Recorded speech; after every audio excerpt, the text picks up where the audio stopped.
Good evening, everyone, and welcome to tonight's regular Planning and Zoning meeting. Tonight is March 21st, and it is now 6:35 p.m., and I welcome each and every one of you. For the record, all commissioners, all 7 commissioners are present. And the next item, number 3 on our agenda, is the introduction of agenda and format of hearing. And Mr. Martin Griggs with the Planning Department, please take that over. Thank you, Chair. So for tonight's meetings, we'll have a call to order followed by a staff report, and then the applicant will have an opportunity to make their presentation. Afterwards, we'll have public comment in support or opposition. Please, at that time, state your name and address for the record and be brief and to the point within a 3-minute time frame. And I stress that we will be using a timer since we do have a crowd full of people, and I would like to get home before midnight. So thank y'all. Joking. Try to keep it lighthearted in here. Commission and staff discussion will follow that, followed by the commission taking a vote to recommend approval as presented, approval with conditions, denial of the request, or to table the item. And then City Council will hear these items at the April 11th meeting. On the order of the agenda, we've got a plat for a preliminary plat of SUDAN Villas, variance of the 3-to-1 lot to depth to width ratio for a property on McCard, another variance of the 3-to-1 depth to width ratio on Main Street, followed by 3 zone changes, one of them M1 plan development R4, all going to the general business on Industrial Drive, M1 property going to general business on 2nd Street, R1 property going to townhome on Dixie Farm Road, and then a conditional use permit for a gas station on 3201 John Weiser Road. So with that, Chair, I'll hand it back to you. Thank you, sir. And that brings us then to the item Roman numeral 4, which is the consent agenda. And all items under the consent agenda are considered to be routine and require little or no deliberation by the Planning and Zoning Commission. There are 2 items on the consent agenda. One is a consideration of possible action, and that is to excuse the absence of Commissioner Henrichs from the March 7th, 2022 meeting. And then the second is a consideration of possible action, the preliminary plat of SUDAN Villas. So is there anyone wishing to pull any of the items off the agenda? Okay, you're going to hate me, but there goes the grumbles. If we could pull the plat off of there. I just have one specific question. I didn't want to ask it. I thought it'd be inappropriate if I asked that question during this part. So if we can pull that one. So I need a motion just to then a motion of approval for approval, the consideration possible action, the excuse the absence of Commissioner Henrichs. That's all we'll be discussing if nobody wishes to pull that one. So moved. With that on the record, all those in favor signify by raising your right hand. That measure passes 7-0. And now we go to the item Roman numeral 5, which is items removed from the consent agenda. And that would be the consideration possible action plat 22-19 preliminary plat of SUDAN Villas. The general location being 8933 Hawk Road in Pearland, Texas. Motion for approval, please. So moved. Second. My question is, and I don't need a staff report or all that. When I looked at I guess the plat itself, in the write-up it said each lots were a minimum of 12,000 square feet, and the 2 northerly, if this is oriented to the north, and it is, the 2 northerly tracks along that cul-de-sac show a square footage of 11,650. I just wanted to make sure, last thing I want us to do is pass something that then gets caught up later on. So that's my reason for pointing it out. If it's not an issue, by all means, let's go for it. And I'm stalling because I see a puzzled look on Martin's face. There seems to be some sort of a reserve next to them. I don't know if you can call that reserve part of those two tracks. So I know that there's a provision within the UDC that allows for reduction in lot, I believe it is depth with an area whenever it is on a cul-de-sac, simply because those typically don't have the amount necessary. I do know that they are likely to change some portions to this layout based on the drainage and the way that they are calculating for that. And since this is a preliminary plat, this is just basically getting their allowance to start development of infrastructure. So you will see this as a final, and it will of course meet all Unified Development Code standards at the final. Perfect. Thank you. Perfect explanation. If there's nothing else further, we have a motion on the table. All those in favor, please signify by raising your right hand. Measure passes 7-0. All right, so that brings us to Roman numeral 6, which is new business. And under new business, the first two items will most likely be rather quick, more so than the other items, I have a feeling. They are variances from the 3-to-1 maximum lot depth to lot width ratio. So we'll handle the first one, and that's a consideration possible action, VARP 22-01, and that's a variance, again, from the 3-to-1 maximum lot depth to lot width ratio. And this is a request by Fulcrum Consulting Services applicant on behalf of Chad and Tony Goodgene, I hope I said that correctly, for approval of a variance. And this is permitted in section 2.6.1.1B1 of the UDC, or Unified Development Code. And from section 3.2.14.2 to allow the creation of a lot that exceeds the maximum 3-to-1 lot depth to lot width ratio.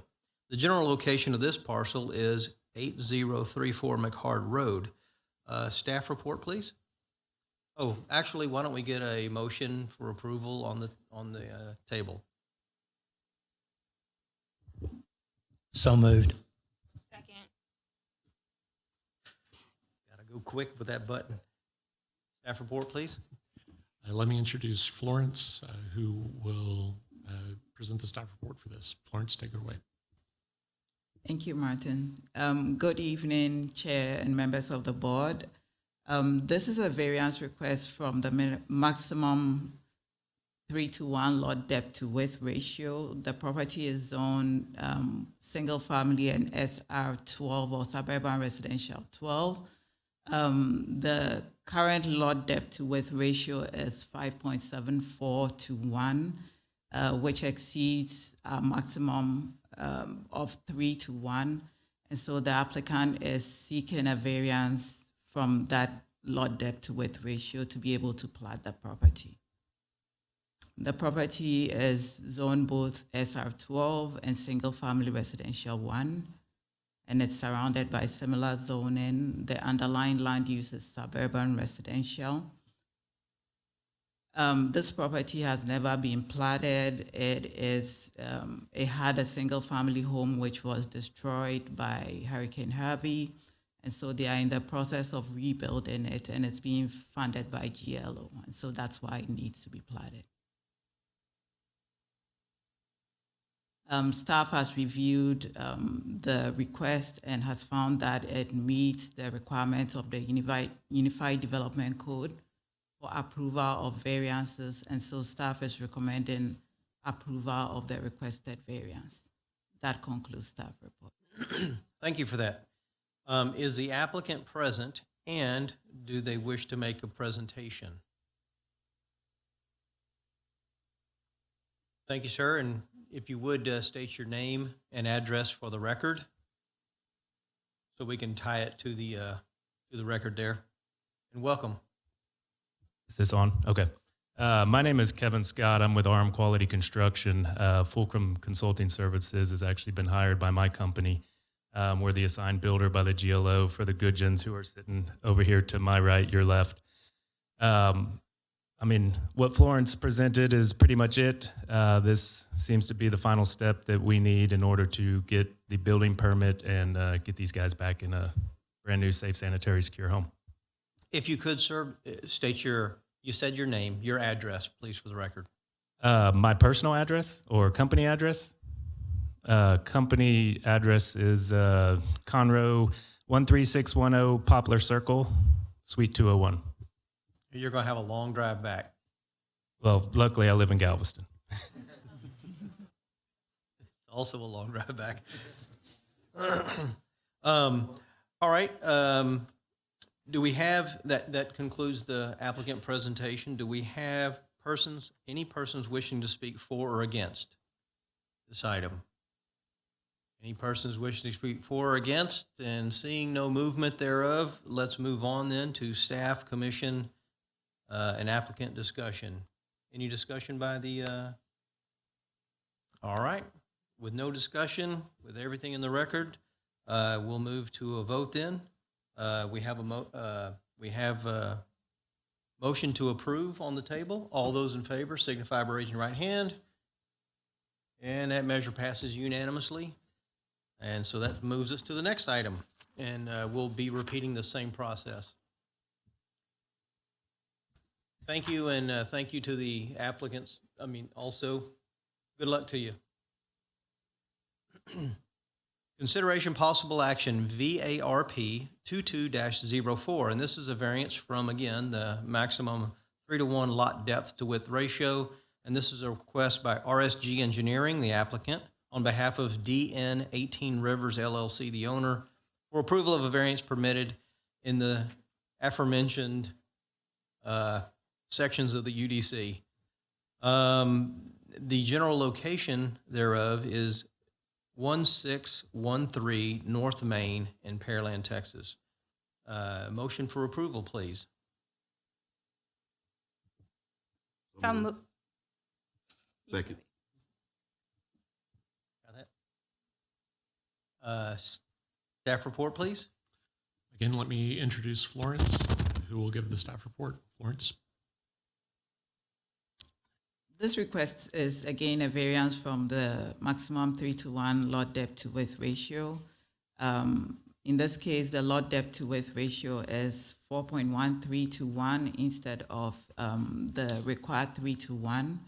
The location is 1613 Main Street, and the intended use is for office warehouses.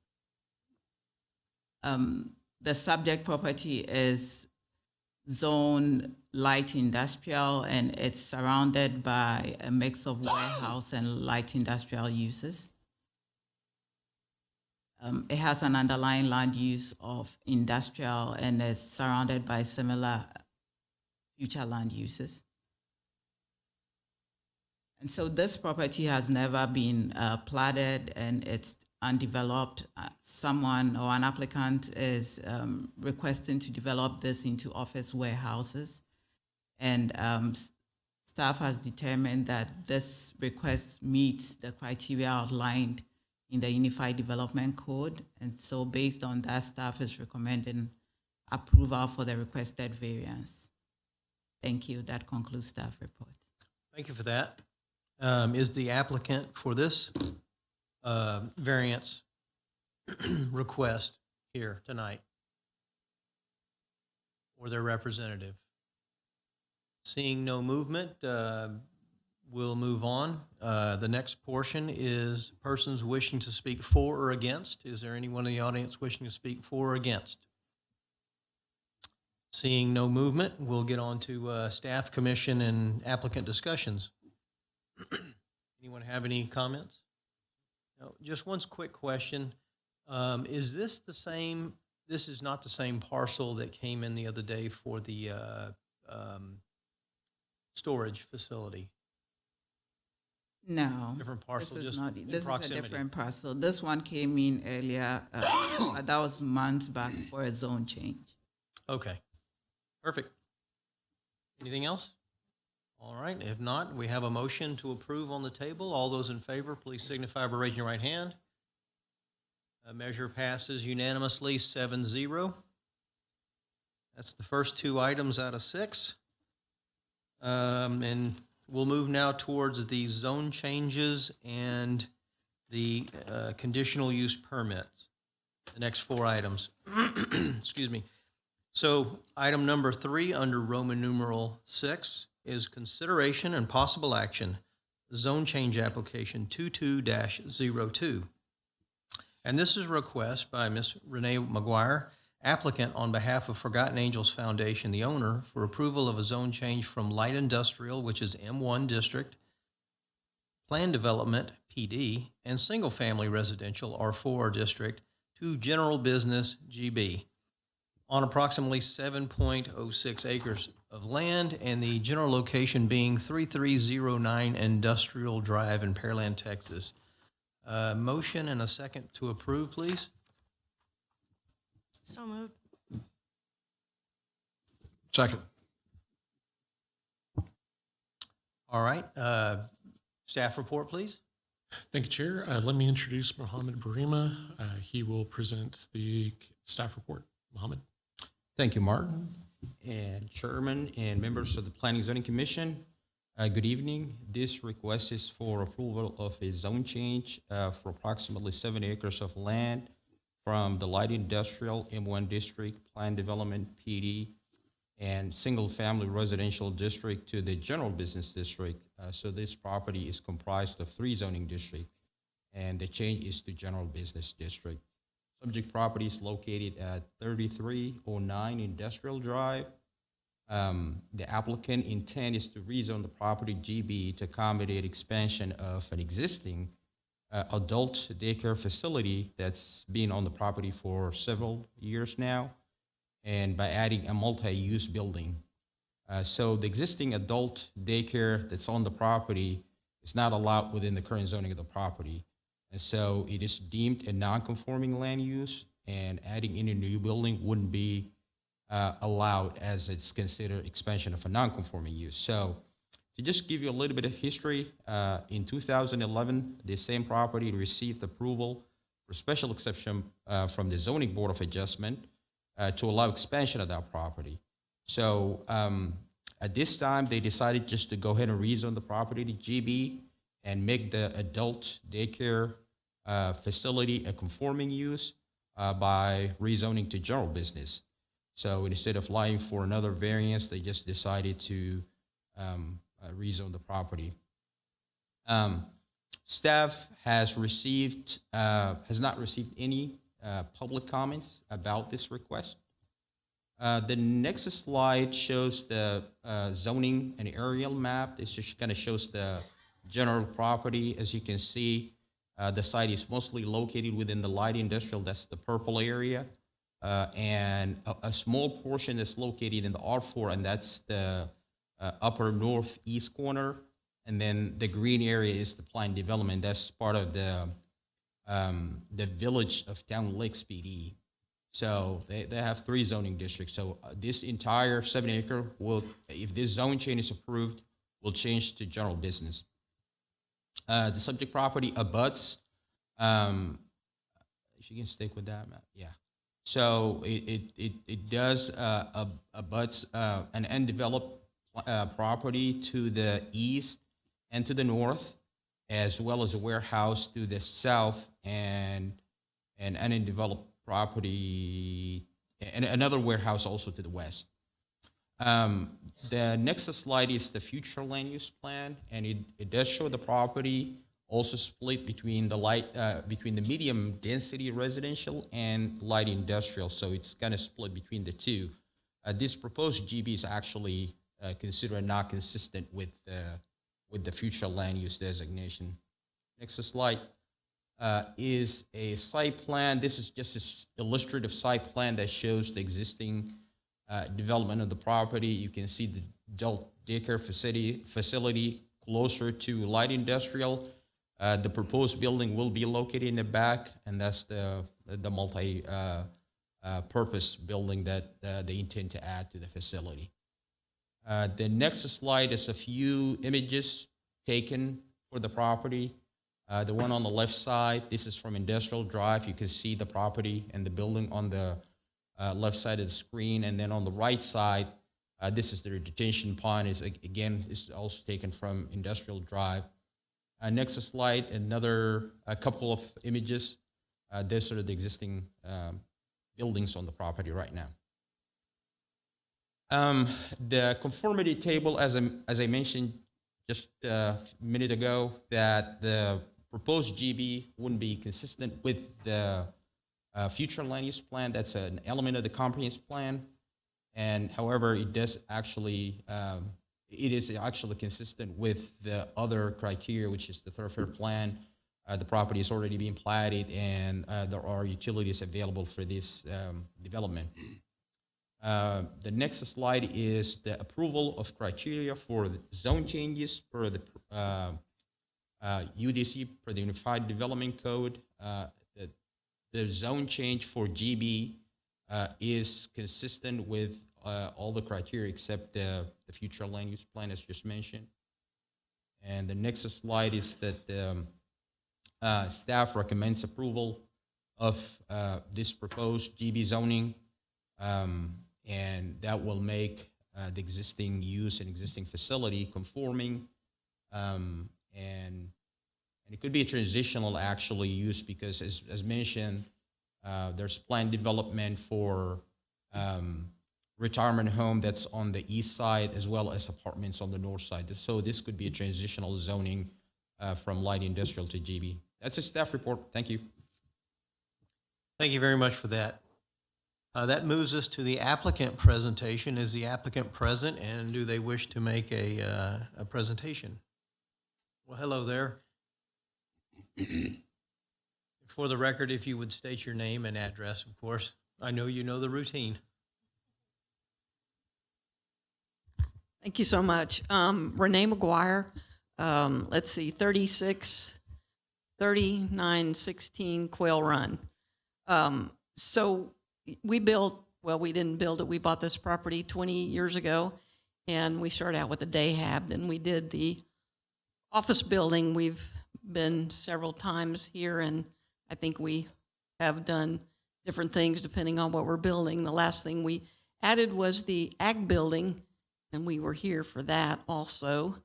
And then we're trying, the multi-purpose building is going to be 17,000 square feet. We really need that since COVID. Everybody getting locked up in houses, and this will have a gym so everybody can spread out in the gym. It'll give us 4 more classrooms, and one of the things that we really need is a commercial kitchen, because when staff cannot get out of the houses, it's great to be able to bring food into the houses. There's over 20 houses in the community that we serve, at least 3 to 4 clients in with staff 24 hours a day, 7 days a week. To the north, it is more Villages of Town Lake is what it was. But to the east, there's 2 pieces of property that just has pipelines going through it. One was a super fund. It'll never have anything on it. The 2 direct to the east, to the west. To the east, I own all the way to Pearland Parkway, and that's where the PUD is for the continuing care retirement community, which we will, due to some drainage problems, we will be bringing back probably in the next month or so to, we had to make some ditches wider, the industrial ditch, so we'll be bringing that back. But our plan is to combine or interrelate these 2 things. Our angels love to perform, we have a bell choir, love to perform for the assisted living or the dementia. They love to perform for them, so we're looking forward to that. And then the retired people love to garden, and our angels grow tea, and they hydrate it, and they package it, and we sell it at the resale shop. Additionally, there's arts and crafts going on that they make, and we sell at the resale shop. We have a lot of few retired people that taught art in school and different things, and they love to come over and help. So we're really looking for this to be a nice community where everybody can, enrich everybody else's life here, and hopefully we'll include the outside community of Pearland as they come in, and we have different functions that in performances that our angels will be putting on to serve the people in the community. So we're excited about the future plans, and it's a much needed facility, and we so appreciate the city has really contributed a lot to help us all these years to do some of the things that we needed to do. Thank you very much. Thank you for those comments.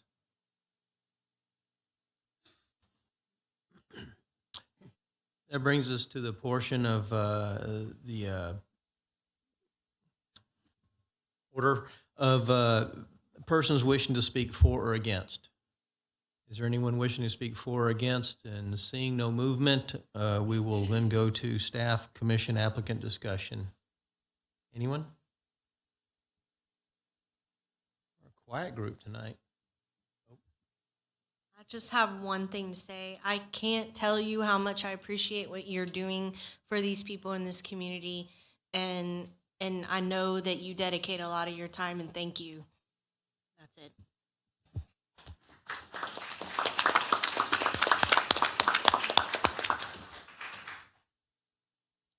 In an effort not to be redundant, ditto.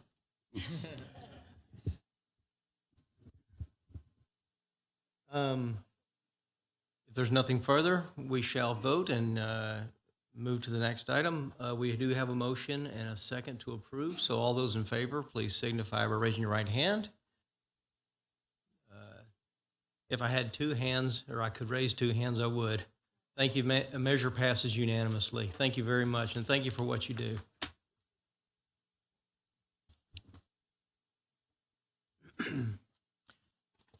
Well, those first three were the easy ones. That brings us to item 4 under Roman numeral 6, I believe it was, under new business, and that is the consideration of possible action, the zone change application, zone 22-03. And that is a request by, I hope I say the name correctly, William Wiatrak, applicant on behalf of Barbara Young, the owner, for approval of a zone change from light industrial M1 district to general business GB district on approximately 0.287 acres of land, the general location being 3909 2nd Street in Pearland, Texas. Do I hear a motion for approval, please? So moved. Second. That brings us to staff comments. Thank you, Chair. Let me introduce Mohammed again to present the staff report. Mohammed. Thank you. So this is a request for approval of a zone change for approximately 0.2870 acres of land from the light industrial M district to the general business GB district. The subject property is located at 3909 2nd Street. According to the applicant's statement, the intent is to repurpose, the intent of the rezoning is to repurpose the existing metal building on the subject property and reuse as a multi-purpose recreational facility for corporate team building, video production, art studio, small events venue. And so there are multiple uses that were mentioned in the statement. But the property can also be redeveloped to accommodate any of the allowable uses by the general business districts should this rezoning get approved. We have received one letter of one public comment in support, and one phone call is against it, as you can see there. The Nexus Light is the zoning map, and it shows the property located in the light industrial zoning district. In fact, it is actually surrounded by general business from 3 sides, except the north side. There's a lot of history to this property. All of this area one time was light industrial. That area was rezoned to general business back in the surrounding area in 1995 to receive a specific use permit to allow the residential uses that were there. These residential uses that are there have been there for a long time. And so they needed to keep those residential uses, so they had to rezone it to general business. That property was left as light industrial, and now they're changing it to general business, so it'll be uniform with what is surrounding.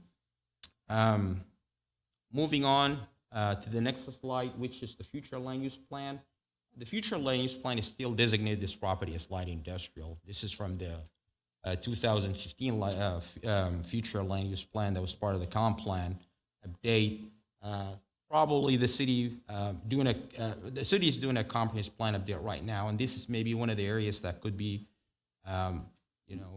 eligible for further study because there are multiple uses that are not consistent with the current zoning there. The next slide, this is a survey, shows the property.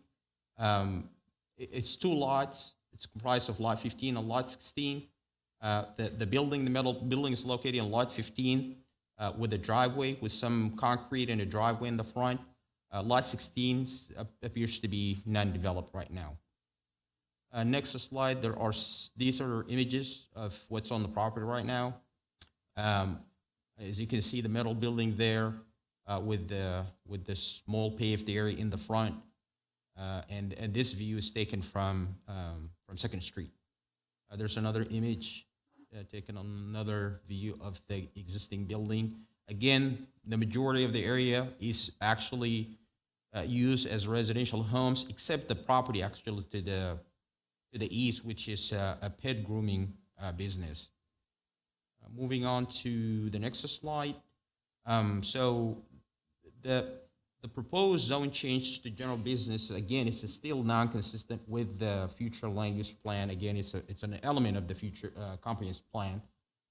It is consistent with the thoroughfare plan. Property is platted from 1948, and there are utilities in the area. This slide here is the approval criteria for zone changes by the Unified Development Code.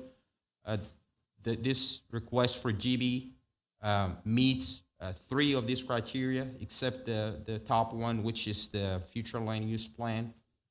And next slide is staff recommendation. So staff really recognizes the nature and the history of this property being, this area being residential at one time. It's still residential. This property was never rezoned when the whole area was rezoned for general business. The applicant intends to reuse the building. Also, the requested GB is less in intensity than the M1, the current M1, which is light industrial. And this GB also brings this property in uniformity with what is surrounding. So staff recommends approval, and that concludes staff report. Thank you. Thank you, and I misstated. I said staff's, I think I didn't say report. Staff comments is what I said. I should have said staff report. Thank you for that staff report. Very thorough. Thank you. Is the applicant present, and does the applicant wish to make a presentation? If you would, again, state your name and address for the record, please, sir. It's William Wytrack, and it's 3909 2nd Street, Pearland, Texas. We've been in this building forever. I think about 15 or 16 years. I have an entertainment company, and we used to do costume characters and book entertainment out of it. And I rented it to a hydraulics company for 2 years. And then when we came back, we decided we were going to do like a little small, we're doing sort of a different kind of business now, or like a corporate team building and just little, very small events, art classes, things like that. That's when this came to our attention. We had no idea that it had ever been zoned like that as light industrial. And so I guess it had been the whole time we were in there. We had no idea. Anyway, we've made a lot of improvements to it before this all started. We're trying to give people in the area a place where they can come and do, like I said, very small events. It's not a huge building, but if somebody wants to come, we've made it sort of like a little miniature Paris inside. It's a real pretty, before it was just an ugly building inside, and now it's really got some style. So that's what we plan on doing with it, and we hope you approve it. Thank you for that. All right, that brings us to the portion of the script here. Persons wishing to speak for or against, and I have a few of these cards filled out. If you don't mind, I'll go ahead and is it appropriate to call the person's name, and then afterwards, those wishing to speak for or against that did not fill one out, you may do so. And by all means, if someone states what you already stated, you can always just say, I agree with so-and-so, or I agree with this person, and I feel this way. And by all means, there is going to be a timer because we have so many people here, and I don't know who's speaking for what. I don't know, but I would ask that you honor that 3-minute rule, please. The first person I just in order that will hand it to me is Pat Hill, 2710 Green Tea. First victim. And again, I know I just said your name, but if you would repeat it and your address, please. And thank you for being here, and thank you for your comments. Thank you for your time. My name is Pat Hill. I reside at 2710 Green Tea in Pearland. For the past decade, the citizens of this town has had to deal with 2219 Verona, a Verbo Airbnb party house. It has been documented. It has been discussed ad nauseum. We being the citizens of Pearland, have spent thousands of hours, thousands of city dollars trying to keep this individual from doing what he has been doing, and that is running unfettered. Giving him a chance to get another CPU is just rewarding bad behavior. That's all I've got to say. Thank you for those comments.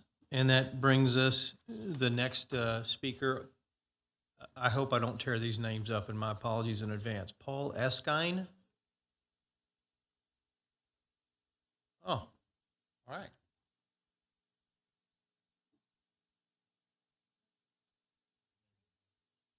And you are here to speak to this one in particular? Yes. Okay. Paul S. Kine, 2519 Park Avenue, Pearland.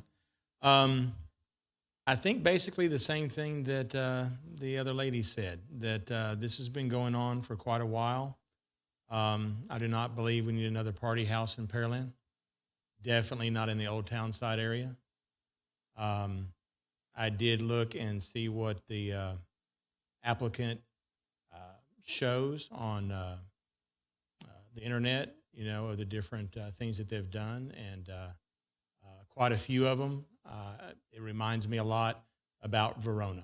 And so I will be a no, and I'd like to have the P&Z not approve this. Thank you. Thank you for those comments. And that brings us to Mr. Joseph Koza. Thank you for being here.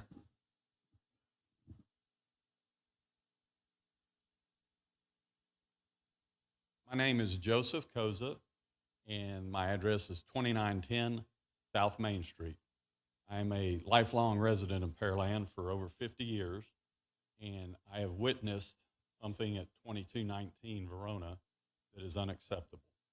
This gentleman now wants to replicate it on 2nd Street, just south of my property, and I'm very concerned about parking. While at 2219 Verona, there were more than 50 to 100 cars at any given party that was thrown at his house.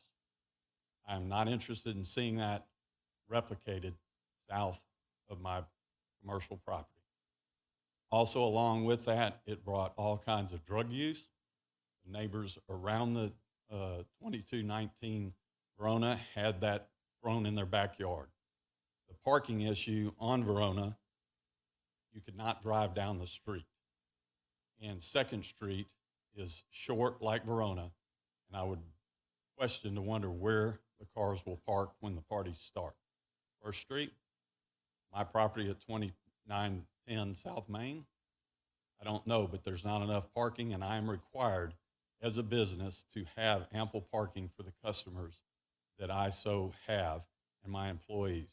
At this current location, there's not enough parking. It will end up in the street, it will end up on 35, it will end up in First Street, and heaven forbid in my parking lot. I had to pay for my parking lot, so I expect other businesses to be the same, be contributing members to our society, and not just run amok in the neighborhood. This home is zoned, or this building is zoned M1 with homes all around it. Just like my property on the south side, there are 2 homes on either side, one between myself and the railroad tracks, and one between myself and another building. Those folks are admirable people. They do a nice job, and they take care of their property. I'm not interested in seeing something that ended up on Verona end up on Second Street. So I'm asking y'all to turn this request down for the prior history that this gentleman has. He has been cited for 130 violations at 2219 Verona. We do not need that on Second Street. Thank you very much. Thank you for those comments. The next speaker I have that filled out the card is Sarah Murphy.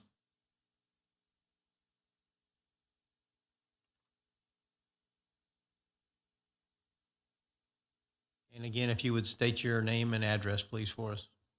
And thank you for being here. Good evening. My name is Sarah Murphy, and I reside at 2802 South Galveston, and I'm in Baker's Landing. Baker's Landing is the residential area that is right across the street from where Second Street is. I'm in opposition of this zoning from light industrial to general business. I have many reasons for that. The owner's request for rezoning asks for it to be called a recreation center. And as you know, several functions of the center were listed in the request. In my opinion, they're very broad and vague, and they can be subject to lots of interpretation of what is going to be those events at the venue. The zoning change summary states the property can be used for hosting recreation and social activities. Again, it's very vague in exactly what type of activities are going to be planned. One of my concerns is the small events, pop-up venues. What are the specific types of events? How many people will be attending these small events? Will they turn into large groups of people attending parties like Mr. Cosa discussed? I'm curious about liquor. Can you bring your own bottle? What will happen? From what I hear, I'm really thinking there's probably drinking. And again, I'm not keen on having this over on Second Street, which is directly behind. Actually, we live on the corner of Hampshire and Main, and that's behind our house. Crime in Pearland is on the rise. The planned use of the property has the potential to draw more criminal activity as well as drug and alcohol-related incidents. We're also concerned about the traffic, increase in traffic. That property is very small, and I totally agree with Mr. Cosa because what my fear is they will park along 35. They could even come over into Baker's Landing and park specifically down Hampshire. We're on a cul-de-sac, they could park in there. Hampshire is a cut-through between Maine and Old Alvin, and we've always had trouble with speeding. It's difficult to get in and out onto Main Street anyway. I just can't imagine trying to do that from Second Street, especially with all the expected extra people. The type of establishment plan for the property will have a negative effect on the well-being of the surrounding community and also Baker's Landing. Even though it meets the criteria for a change in zoning to general business, it does not appear to be an appropriate business for this area. I respectfully ask you to vote no on this proposed zone change request. Thank you. Thank you for those comments. You had an extra 3 seconds, so you could have kept going. Next person that filled out the speaker card is Ralph King.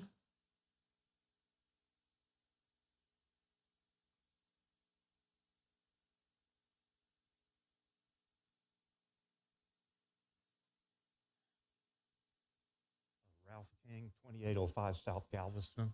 This property at 2nd Street is around the corner and across 35 from Baker's Landing where I live. In particular, could you pull up the plat? I hope that didn't get hauled against me on time. You will notice that it indicates that the distance, and I wish you could zoom in, but basically from the building to the property line is only 5.5 feet. And what he has done, if you go to one of the pictures, you'll see that they have opened up in where that umbrella guy is basically a fence that goes right up to the limit of the ditch, which is outside the property limit. Additionally, basically the facility is complete. And he is using that as a lever to say, I've gone and done all this additional work, and so therefore I need to change the permit. I would argue that this business, particularly in terms of parking, in terms of public safety, you're going to have people literally crossing 35, in what condition, who knows? And I see nothing but future trouble if this revision is authorized. So I ask that you vote in opposition. Thank you. Thank you for your comments. The next person filling out a speaker's card that I have is Miss Donna Smith.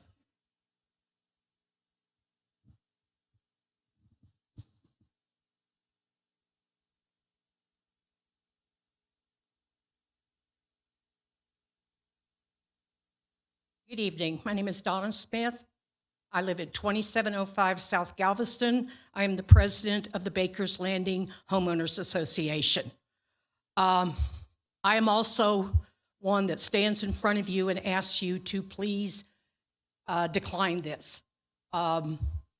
Within Baker's Landing, which South Street and Hampshire are right across Main Street from each other. We have consistently, since Baker's Landing was created back in 2017, I've lived in the property area since 2018.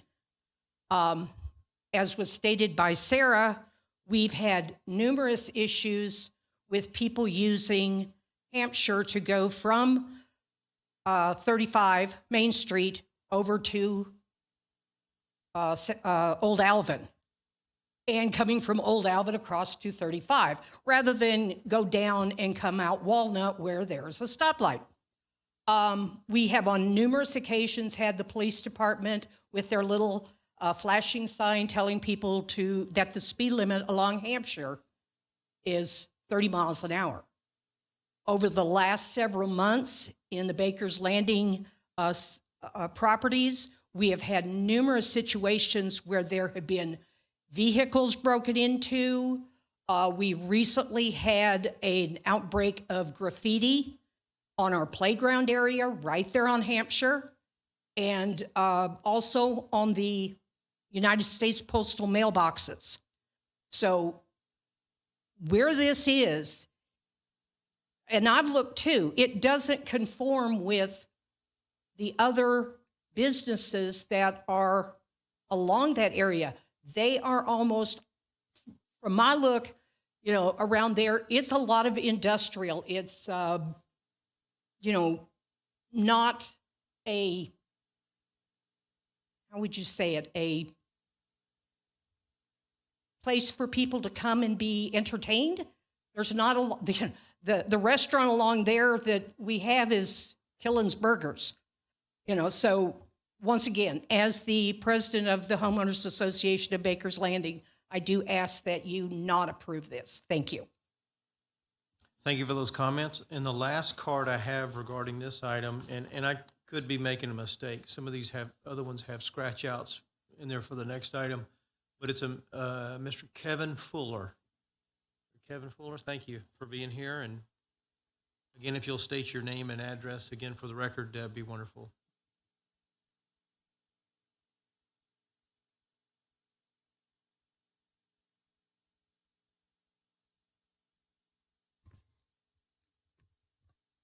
Good evening. My name is Kevin Fuller. I reside at 2809 Merlin Lane in Pearland, Texas. I'm also a resident of Baker's Landing. Happened to buy the first lot in the neighborhood before it was ever developed. Nice, quiet community, has been, despite the fact that we have 35 running through it. I'm also in opposition. I echo so many of the comments that have already been made, so I'm not going to try to reiterate all those because they've been all valid points. More specifically, I'm most concerned about parking. I also think we have people that come and park on Hampshire as it is to come use our park, even though it's a private neighborhood park and not city-owned. So I anticipate there's going to be a significant increase in traffic.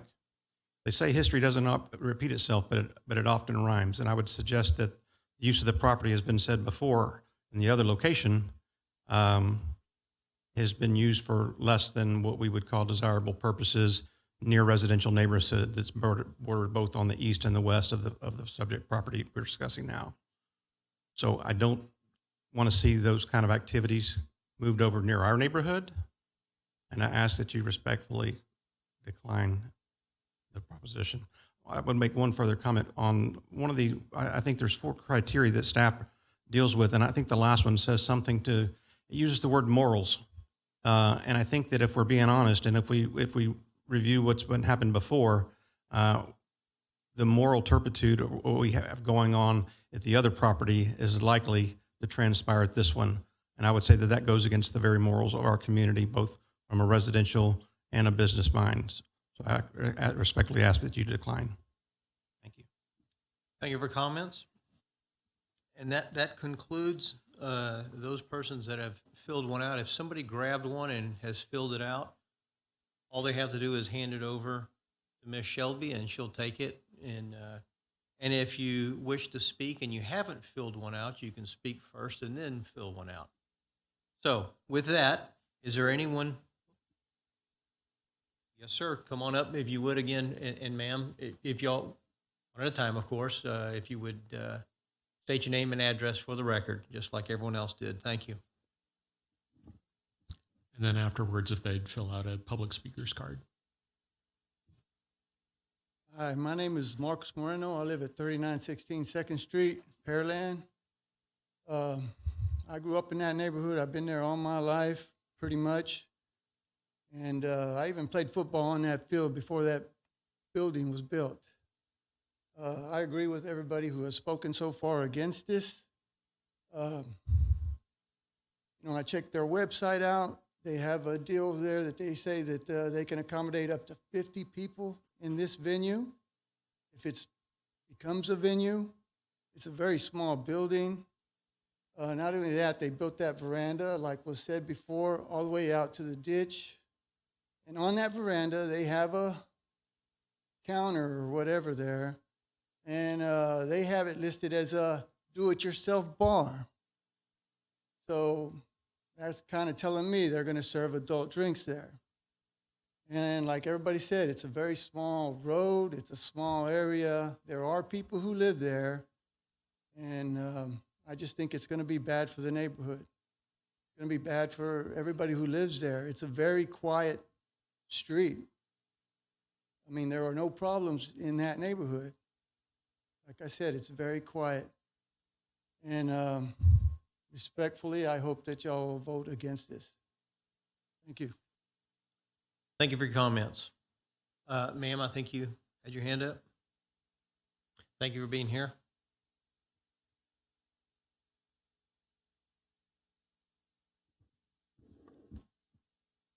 Excuse me, Mark? Mark, before you sit down, outside there is a form. Would you start filling that out so you don't forget before you leave? Thank you, sir.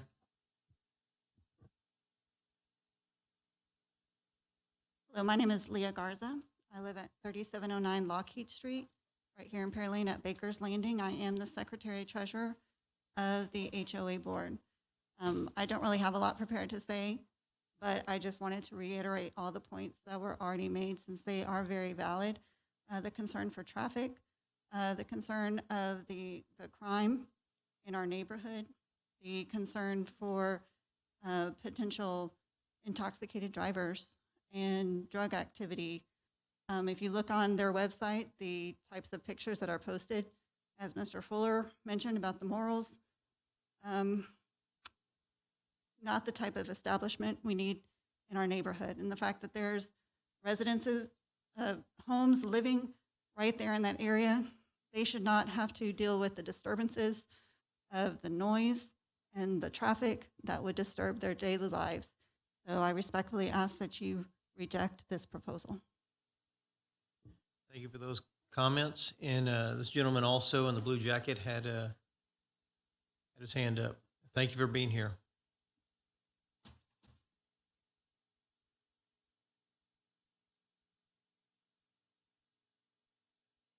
Good evening. My name is Jose Guillen.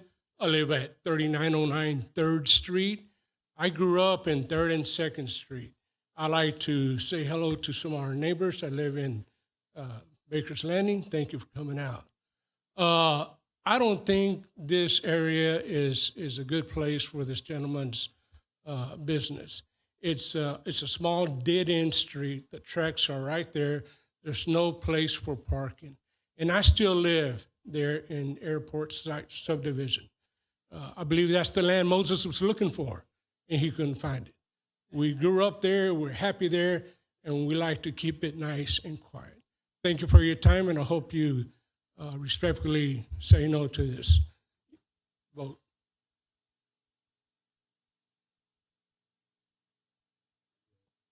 Thank you for those comments. And let's see, is there anyone else? I didn't see any other hands up, but that doesn't mean there's not somebody else. Is there anyone else wishing to speak for or against this item?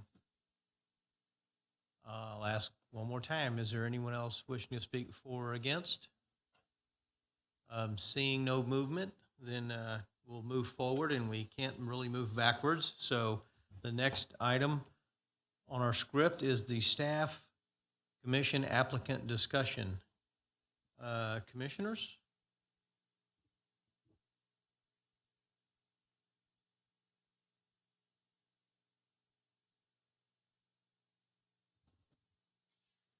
I have several comments. I do appreciate all the citizens that came out and voiced their concerns concerning this zone change. And I do realize that we are zoning the property, not the promises of the applicant concerning what will be done on the property, but we're zoning. With that being said, I'm concerned about what has been said about property that the applicant owns at another location and the activities that are allegedly occurring there. And so my questions are more for staff concerning that property, if we would be able to discuss that, or if you would be able to answer questions pertaining to that. We may be able to answer some of those questions, but I would say that, or I would caution you that there's criteria for a zone change, and it should be based on the application and not the applicant. Right. But we would be.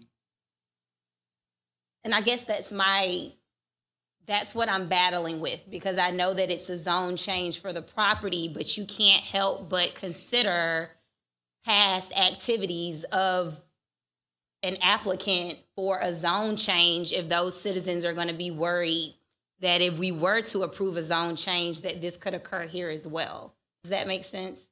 Yes, ma'am, absolutely. So I would say that the focus would still need to be on this parcel, and you could, in your mind, I suppose, look at the things that the applicant has done for this parcel and not focus on anything that happens at any other property owned or operated by the applicant. Okay. So several people talked about signage on the property. Several people talked about structures and improvements that have already been made. I think that all of those could affect the credibility of the application. and you can base your decisions, especially when you relate those things or items back to the criteria for the zone change. So I think that it's fair to ask those questions, but at the end of the day, the criteria is what is for the zone change. And really, the focus needs to be, does it make more sense for this to be GB or M1? Gotcha. Thank you. So then the question, my question is going to be for the applicant. So if you could go back to the podium so we'd be able to hear your response.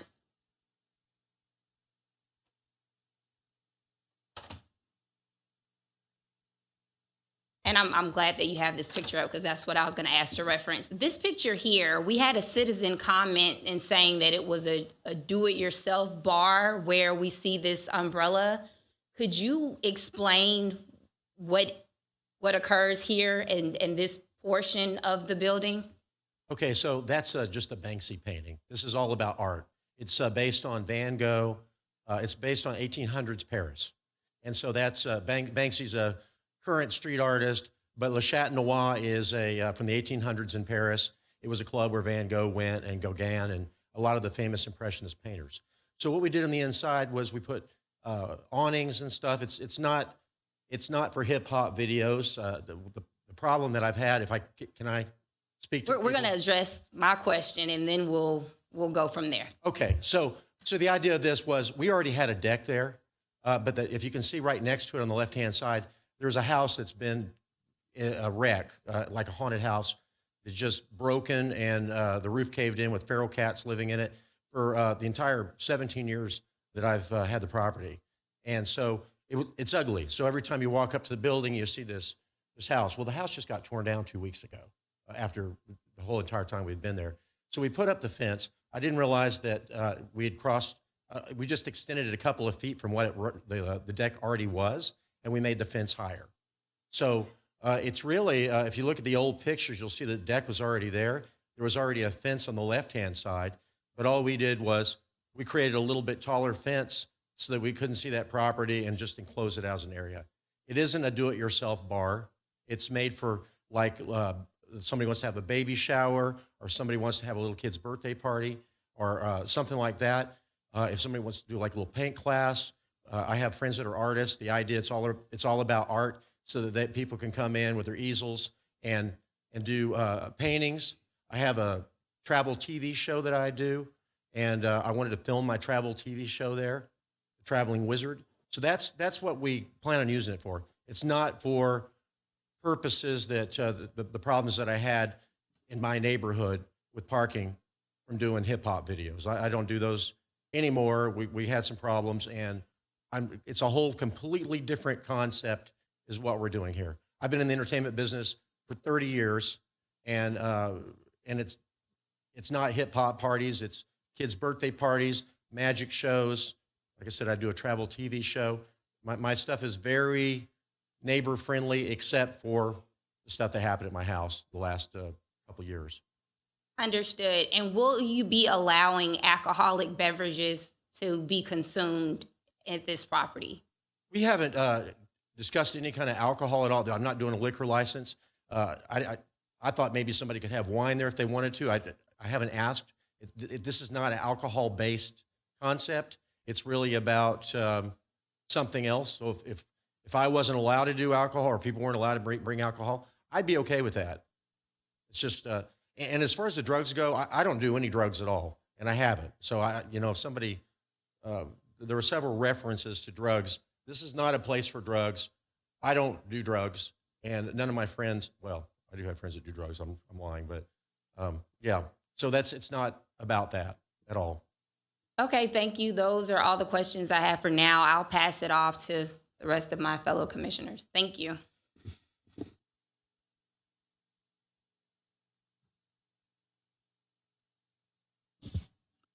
How many people, what's the occupancy of this establishment? The staff know, or sir, do you know? Yes. I was told it was like 49 or 50. Mr. Wyatrek, if you could go back to the podium to answer the question, please. I was told that based on, it's just a big open space inside, where you can put tables and chairs or move things around however you'd like to do. I was told that it was going to be, the occupancy was about 50. Obviously, we don't have parking for 50. We've talked about just doing, like I said, very small events, people doing off-site parking or Ubering if they were coming, if it was more than we could handle in parking, or later on extending the parking in the back. But anyway, the occupancy is probably higher than, definitely higher than what the parking can hold. And did you go through the proper channels with the city for the improvements you've made to date on the site? We didn't, the only improvements we made inside were just painting. We did murals. We cleaned it up and put murals, and it was all, I hired some painters to come over and just. I think the question was on-site, Mr. Wyatrak, on-site. That would include the fence and the deck. So as I had stated before, the deck was already there. We extended a little bit. I didn't realize that we had to get a permit for extending the deck. We had it there ever since we were in the property. Or it's been there, like I said, 17 years or so.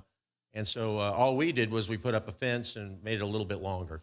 And no, we didn't ask about that. But of course, it's come up now, and if we had to change it, we'd be willing to do that. That's all for me. Thank you. Does the establishment currently have an occupational permit? No, they have applied for one.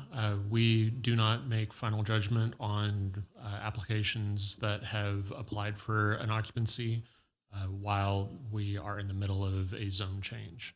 So the current M1 zoning does not allow for this use, which is why Mr. Wyatrak is in for the zone change.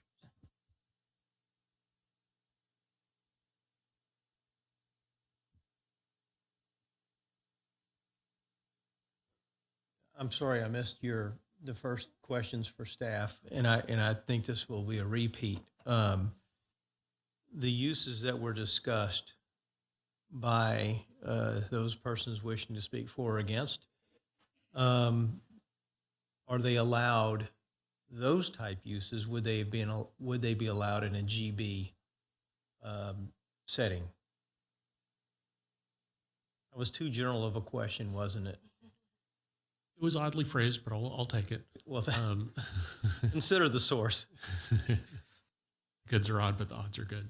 So a recreation center is broadly defined, and some of the uses such as the photography studio, the availability to host a TV show, the ability to host parties and things of that nature, those are activities that you would normally go to a commercial zoning district and able to do. So the general business district that is being applied for would allow those uses, if I'm getting to the heart of your question. Oh, that's perfect. I'm really in a mental conundrum. Is that the right word? We're supposed to vote the dirt.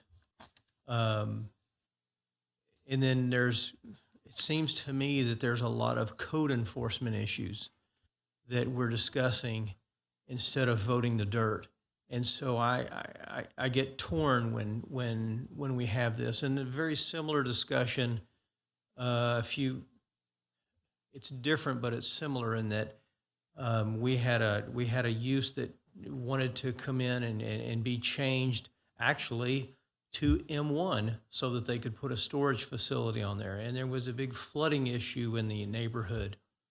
And much of the discussion ensued about flooding when in fact it's the zoning that we needed to discuss. And so I kind of feel like we're here right now. We're charged, we're appointed by the council at their pleasure. And, we're told to vote the dirt. Well, they don't specifically tell us that. That is kind of been our mission, to vote the dirt. And what we mean by that is, if this gentleman were to sell the business tomorrow to someone else and they decided to open up a flower shop, there wouldn't be this many people here opposed to that use. And once you grant it, and I think this is why you all are here and speaking, once you grant that zone, then any of those uses inside that zoning category can take hold, take a foot, whatever word, without coming back for further review. So I think that's the concern that we have in front of us. So I struggle with these a lot, and I want you all to know that whatever the vote is here tonight, up or down, this then goes to council, and then the city council has a different perspective than just the zoning itself. It's the good of the community and the broader picture. We have some persons here running for council, and I know they feel passionate about this, and other things as well. So I hope you'll give the process the chance all the way through. And if you feel passionate tonight, one way or the other, I hope that you then, I think you said April 11th. April 11th would be the first reading. Council has to read it twice, approve it twice, or disapprove it twice. So they go through. Is that no? Well, if they disapprove it on the first go, then it depends on if y'all to have a supermajority tonight, but nonetheless, continue with your speech. Okay. I thought it was twice no matter what. See, after 12 years, I still learn stuff. Is there anyone else wishing to make a comment for or against? My apologies. Any other commissioners?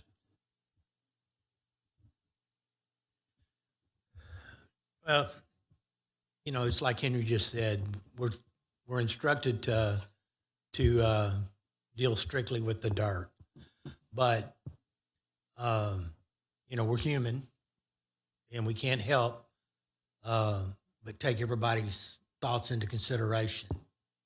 You got people that live out there that have legitimate concerns about the parking and about the type of activities that may go on. And in my opinion, when we have those type of things, I tend to weigh heavily on the people that actually live out there, the ones that are impacted by it. You know, I'm going to be against this. So, you know, I'm going to let Brandon take it on and do the technical stuff. So what I would say would be, in general, I'm pretty much, it's been well established that anytime I see a property taken off from an industrial use and put in a residential use, or in this case, a general business, I have an issue with that. We're taking an industrial property offline, a tax-paying entity offline. I know this gentleman that owns the property is, I would assume, paying taxes in some capacity. This is currently zoned, I believe it's light industrial M1. It has that right feel to it. To me, I'm concerned with the parking, off-street parking, the drainage.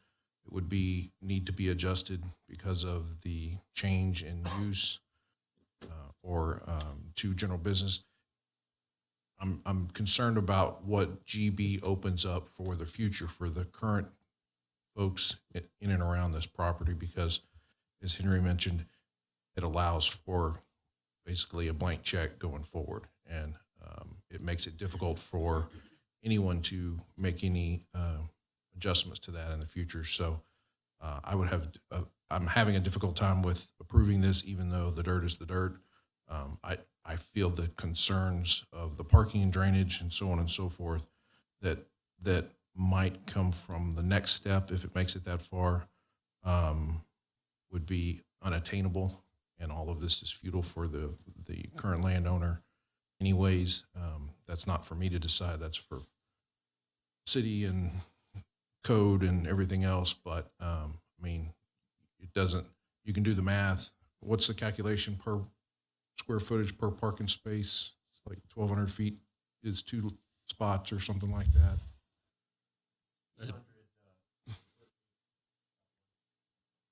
Okay. Yeah, one parking space is 9 by 18, which gets you to roughly 200, but then you have to have the space to maneuver around it. So I always calculate about You're going to have 350. fire access issues with the fire department when you have large crowds. I mean, we can go on and on and on with the other issues that aren't part of our purview, but these are as mentioned, these are things that weigh on our mind. And this is one of those properties to me that we're square peg, round hole.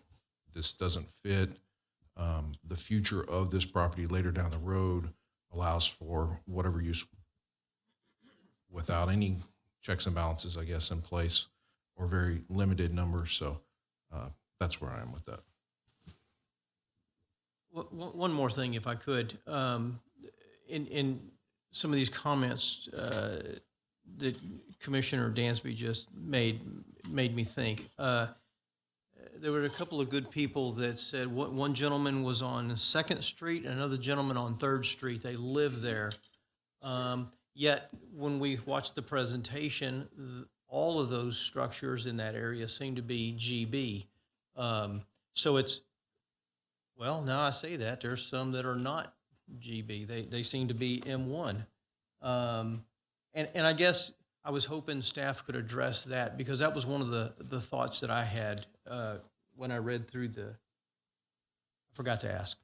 So the history of this area is that all of this, basically from this triangle here, bounded by Main Street, the railroad, and then the lower portion of 3rd Street, all of this area at one point was zoned M1 light industrial.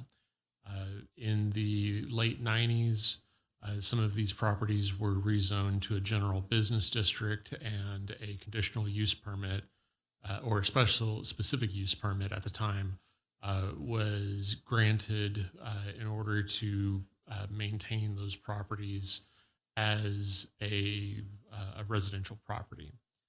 So the zoning of the property does allow for general business and general business activities, and general business things could be developed there if the properties were gathered up, granted, developed, gone through the process. But, if a residential property owner wants to sell to another residential property owner and maintain it as a residence, then it will maintain as a residence until that changes. I have a question. Is it possible, because he said that he does use this or would use this for an art studio, is it possible that he could come back and say, I want to do GB, but for a specific use permit only, and that's the only use, or, it could just be art studio or painting, but that's it, nothing entertainment? If I can, I'll get to it. Hold on. To quiet the murmurs down, thank y'all. So the city does not utilize conditional zoning or contract zoning, which is essentially what is being described as you get one zoning and you can only do this certain thing out of that zoning district.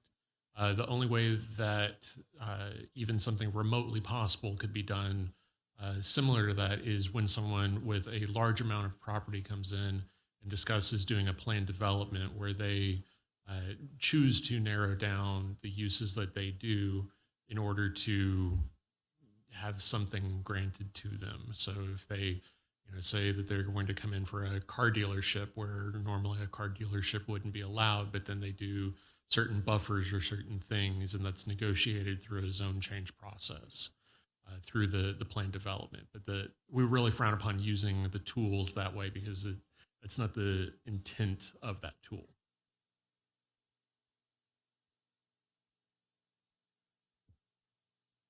So I'm all about free market, and looking next door, there is a doggy daycare, and there's a pet store, and apparently no one has issues with those, right? But when I'm looking on this address and Googled it online, it shows that you do like rentals for light equipment, all that. Is that still a thing that you still do, or do you still rent out light equipment and all that? And do you?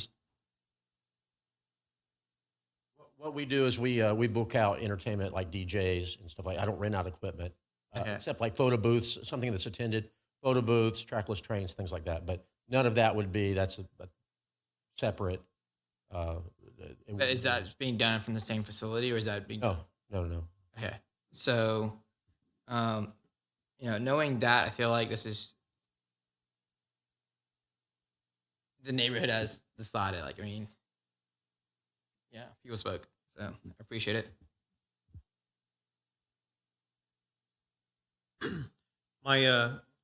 As I went through the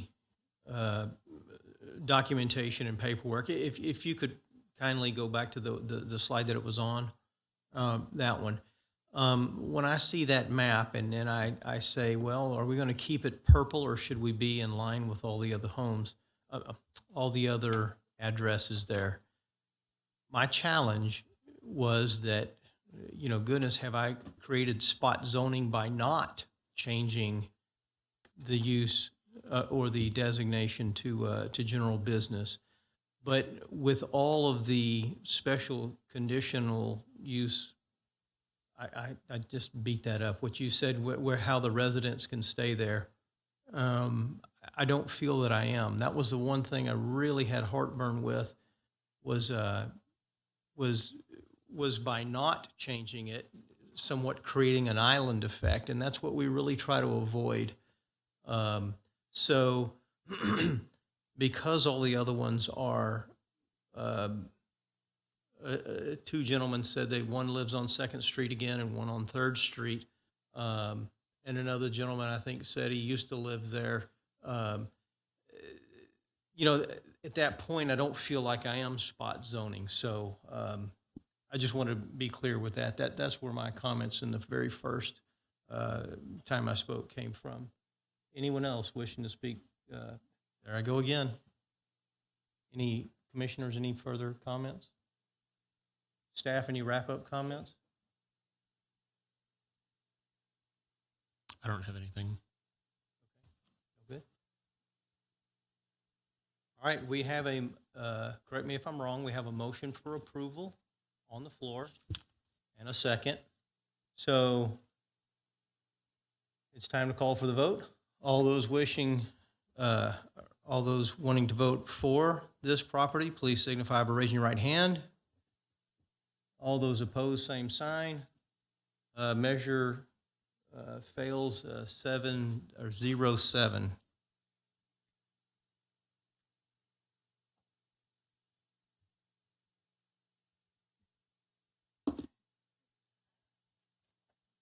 And let me get these over to, if you'll give me 1 second, I'm going to give these, okay, thank you.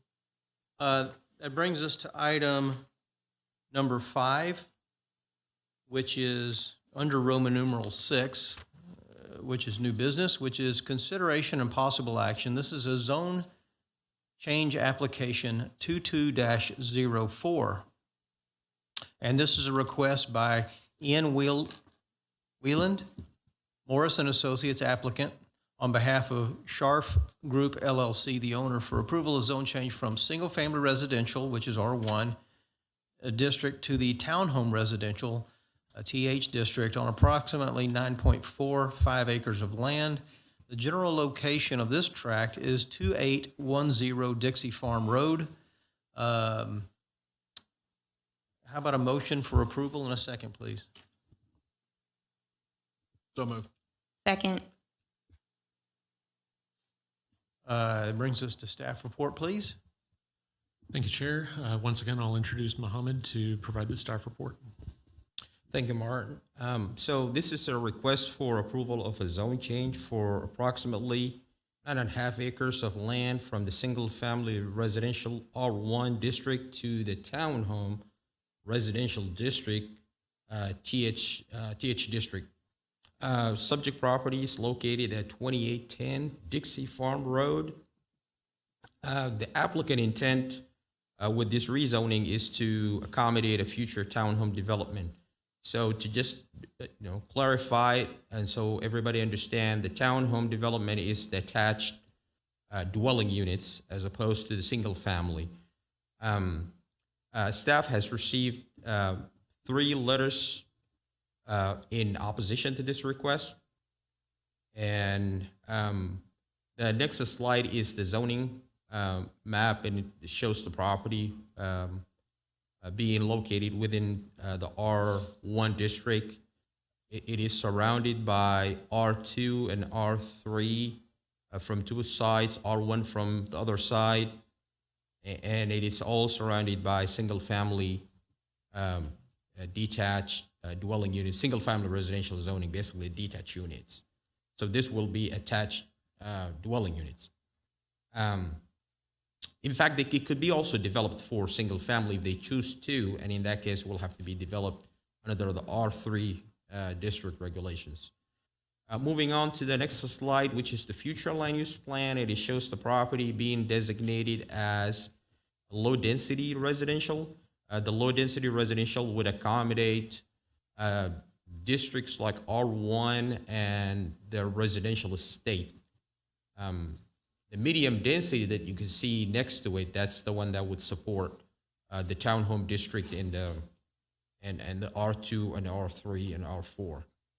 Moving on to next slide, which is an image showing this existing property from Dixie Farm Road. It's again 9.5 acres. It's undeveloped.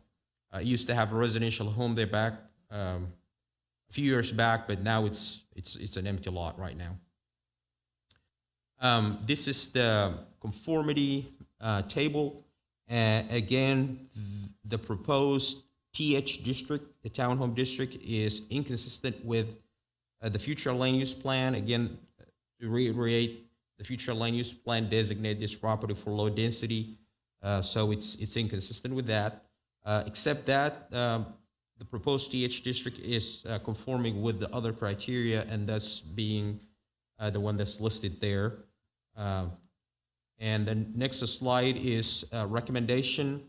As we saw just on the last slide, this TH district meet 3 of the criteria with the exception of the future land use plan. Staff is unable to make an actual formal recommendation for this. R2, R3, R4 would be appropriate districts, and staff can support those districts. And that concludes the staff report. Thank you very much. And that brings us to the applicant presentation. If the applicant is here and wishes to make a presentation, please do so. Thank you for coming. And please state your name and address for the record. Good evening. My name is Ty Turner. I'm with Morris & Associates. Morris Associates address is 14139 Huffmeister Road, Cypress, Texas, 77429. Appreciate the staff and their report. We did meet with the staff preliminarily on this project, and we went through all the various requirements on fire safety and type of development, maximum development, access, all those kind of things, drainage. So we do have a good understanding of what could be developed. It is adjacent to medium density residential, and my understanding is that there is some interest with council members on some of this type of development in the city, and so that they would be in support of this if it went forward. And so that's our hope. Thank you. Thank you for those comments. And you wore somewhat of a divisive jacket, I'm just saying. Not with me. Not with me. If that wraps up the applicant presentation, then we'll move forward with item number 5 here on the agenda, and that is persons wishing to speak for or against. And again, I have some comment cards, so if you don't mind, first we'll do it like we did last time. We'll announce the names. Please come up and state your name and address, and you have 3 minutes. And then there's 6, I believe there's 6. And then if you someone else wishes to speak for or against that did not fill one out, we'll go through the same process. You can do that, and then we'll fill one out and bring it back to Ms. Shelby, who almost matches the first person is Gary Schrum. And you're close to the, see, you did it right. You sat right there by it. Thank you, sir. I can escape quicker that way, maybe. My name is Gary Schrum. I live at 1308 Silver Maple Lane, and that's in the Dixie Woods Homeowner Association, which is across the street from where this proposed development would be. I'm here tonight to urge the commission to not approve this change. I suppose, oh, Martin, I was going to ask you, could you go ahead and bring up this slide too so we can reference that? It just shows that, I think, the preliminary drawing of the arrangement of the townhouses. You know, all else being equal, I suppose, looking at this, this would be, I can't think of anything that would be a more plain vanilla vote on something like this, but I want to bring to the attention of the commission tonight some factors I think are really important that may not be addressed or have not, in fact, been addressed by the presentation we have. I know that there will be a traffic study of some kind. I've never seen one, but I know that normally there's going to be a traffic study after this, so you'll get a whole lot more information about it. But if you look at the diagram there, this unit is going to be on the west side of Dixie Farm Road, and Dixie Farm Road is generally a north-south road. Dixie Farm Road is the single road connecting Interstate 45 with State Highway 35 in Pearland. So the only way you can get from the interstate for drive time traffic from Alvin, Manville, all of those towns, South Angle and wherever you're coming from, is on Dixie Farm Road. So guess what kind of traffic you're going to have in the mornings and the evenings. It is bumper to bumper in the morning, and it is bumper and bumper at night, backed up from that traffic light. In fact, the traffic light at Dixie Farm Road and Highway 518. In fact, about 5 years ago, this development's on the west side of the road. On the east side of the road, there was a new little strip shopping center. And the city, when they allowed that to be developed, just slightly south of where this location is, went in and closed off one of the exits and entrance into the strip shopping mall because of traffic concerns, traffic turning across oncoming traffic trying to get in there. So the city's taken that traffic very seriously. Now, Dixie Woods Homeowners is on the east side of Dixie Woods, Dixie Farm Road. I get confused on those. So we only have 2 exits out of a 285 house development exiting directly onto Dixie Farm Road. The one that's going to be directly across from where this development is. Well, that was a fast 3 minutes. Anyway, I urge you not to approve this because of some severe traffic issues at this location. Thank you very much. Thank you for those comments. The next speaker I have is, speaker card is Miss Lainey Cade.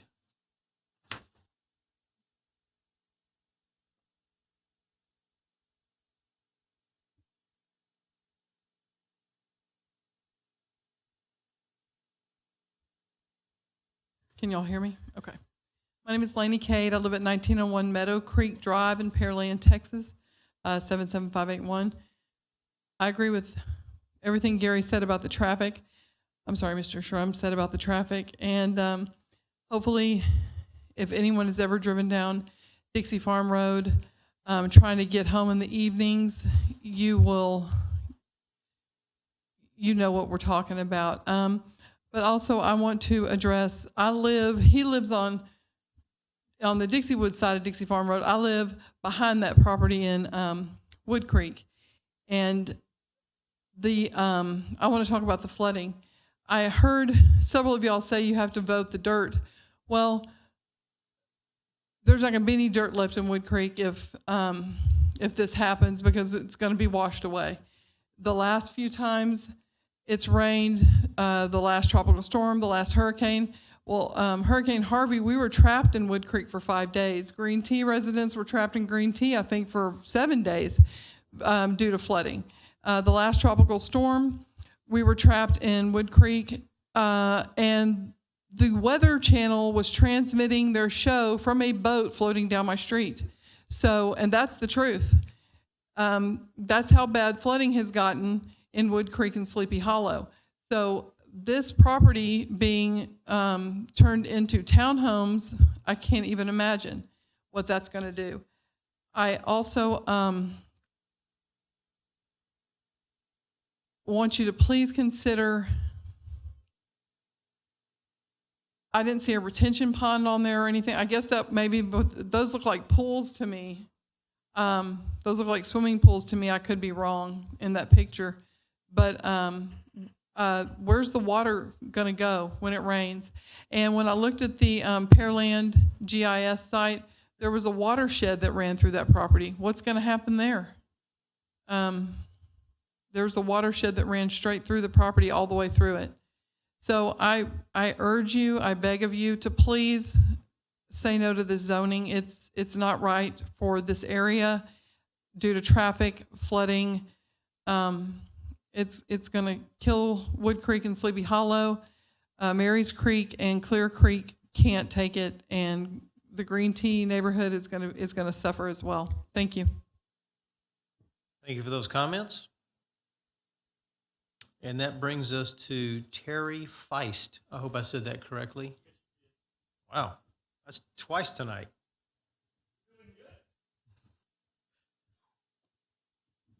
Terry Feist. I live at 1609 Cypress Hollow. It's in the Sleepy Hollow addition. When I first moved there, Dixie Farm Road was caliche. Well, Pearland's grown. I've seen it grow. But Walmart was a golf course. It used to be a driving range. So I've been here a long time. I served the community with the Sheriff's Department. I retired from them about 7 years ago. And the thing about it is, I want you to consider the traffic. Traffic is terrible on Dixie Farm already. And even Yost, they opened Yost up too, which I remember when it stopped at the bridges. The thing about it is, during Harvey and that, a lot of our streets didn't flood because the city, I called them and I said, hey, it hasn't even stormed yet. And yet there's water in all the drains coming out in the road. They came and sent some trucks out. They took 3 dump trucks full of trash out of the sewers.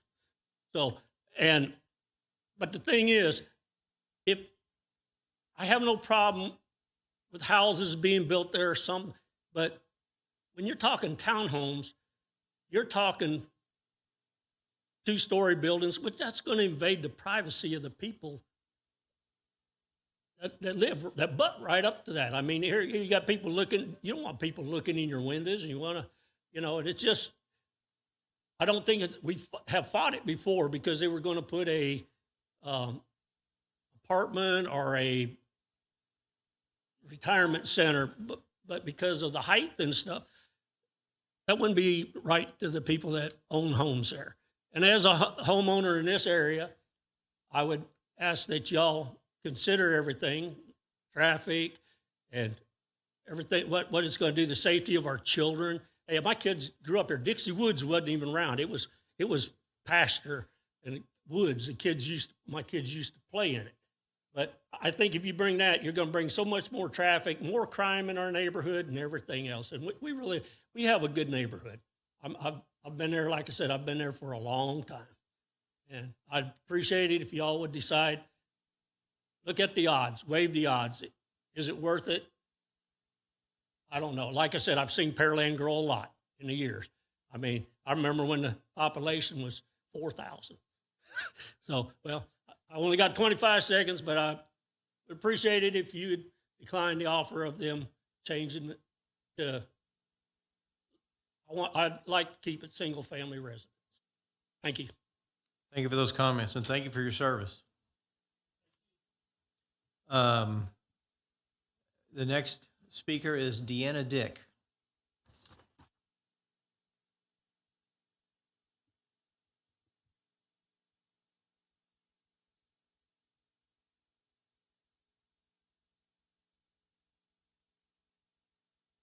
Good evening. I am not a longtime resident of Pearland. I actually moved here from Alvin about 4 years ago and drove my realtor crazy looking for my house. One of the selling points of my house was it was an older community. Deanna Dick. I live on 1612 Cypress Hollow Street. So I will back up to whatever goes into that field. I found my house in a nice older community. It's settled, low crime. Wood Forest is next to me, same thing. Very settled community, no crime. And yes, there is some flooding issues already as you look at the creeks and things. By building lots of townhomes, lots of streets coming into the townhomes, there's going to be flooding. My house, one of the selling points of my house was it didn't flood during Harvey, even though others in that neighborhood will.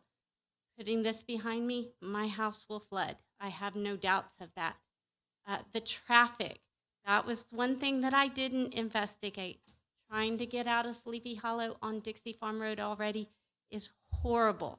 Traffic backs up.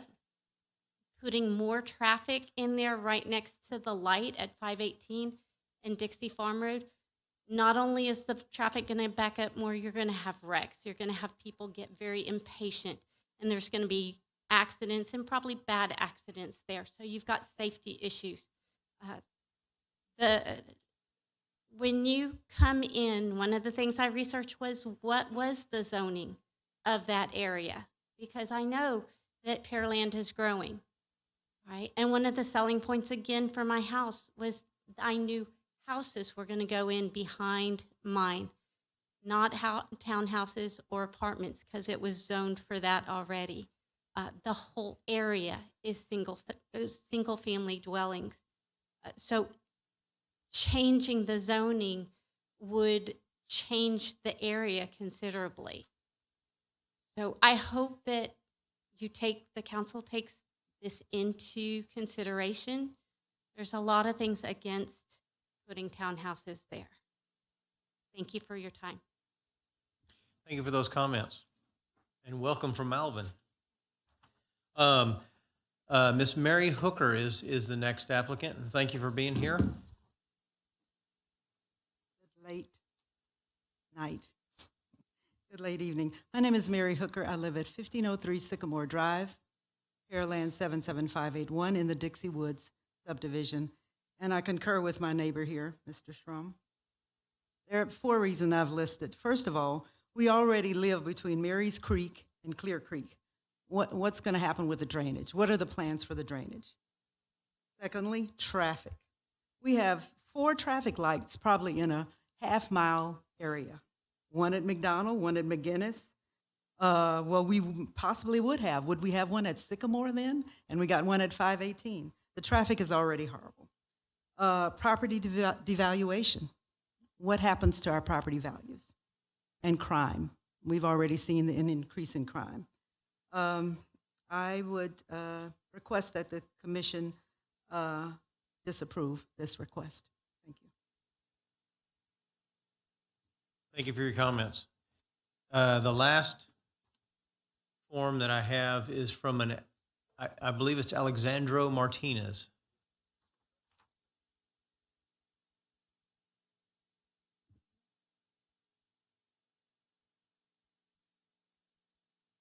Good evening. My name is Alexandro Martinez. I live at 1606 Cypress Hollow. And my property backs up to the change right there, the land area. I can go see it out in my backyard. You know, every day I come home from work, I sit out there, go play with my dog. One of my main concerns is the flooding, of course, because I can sit back there on a rainy day and my backyard floods pretty much. During Harvey, it has a little bit of water coming in my garage. Our street was impassable. I mean, and if you add more townhouses or whatever you're going to add there, it's going to cause a problem, I believe, with flooding there. Another one of my issues is, you know, as been stated before, is since my property backs up right there, you're basically going to have a 2-story building right there where anybody can look out their back window and look into my home. I have big windows in my back. You know, sometimes they're open, sometimes they're not. I have a daughter that lives there, so it's a big concern for me who can see into my backyard and who can't. You know, I'm not going to be able to build a 20-foot high wall for privacy. You know, And my last concern is with traffic. Traffic is going to be very, very hard if you stuff that many people in that little space, especially coming in and coming out. I get off of work at 5 in Hitchcock. I get home. I don't get home till about 6:15, 6:30. And those last 30 minutes are from 45 going to my home on Dixie Farm. It's bumper to bumper every day. And not including a wreck. I mean, if there's a wreck, you're not getting home maybe an hour afterwards, you know? So that's one of my main concerns. I hope this doesn't go through, and I hope y'all vote against it. Thank you. Thank you for those comments. Like I said, that concludes the forms that were filled out. Is there anyone wishing to speak for or against that did not? Oh. Thank you for raising your hand, and I'm sorry I didn't see it. And when you're complete, please, if you'll step outside and fill out that form. Yes, sir. My name is Richard Lowry. I live at 2701 Crane Drive. That is, that backs up to the property on the northwest side. There is a small drainage ditch between my back fence and the north end of that property. And I think my biggest concern is the flooding that could possibly occur from this. Now, the traffic is horrible, but that doesn't affect me because I don't go that way because I know it's horrible. Now, with it being changing from single family to townhome, that tells me that, you know, you've got 9 acres there, and you could probably have, I don't know, 15, 16 homes there with yards, and the yards would be a permeable surface where some water would get into the ground and not have to run off somewhere. But with townhomes, obviously the reason you have townhomes is so you can pack more homes in there. More homes mean more traffic, of course, for the people that go that way, which is, like I say, it's horrible. Now, there again, with townhomes, the reason people buy a townhome, one of the reasons is they don't have a yard to keep up. And the reason they don't have a yard is because they got everything packed so close together that they have a lot of impermeable surfaces, concrete and roads and stuff. Now, there may be a detention pond on there. I don't know. But obviously, if that thing overflows, it's going to empty into that little old bitty drainage ditch behind our house. And pretty soon, the water's going to leave that ditch and come right up in our, because it can't go to Clear Creek because it's going to be backed up. So I would hope that you would consider not letting this happen. Thank you. Thank you for those comments. I see another hand up. Thank you, sir.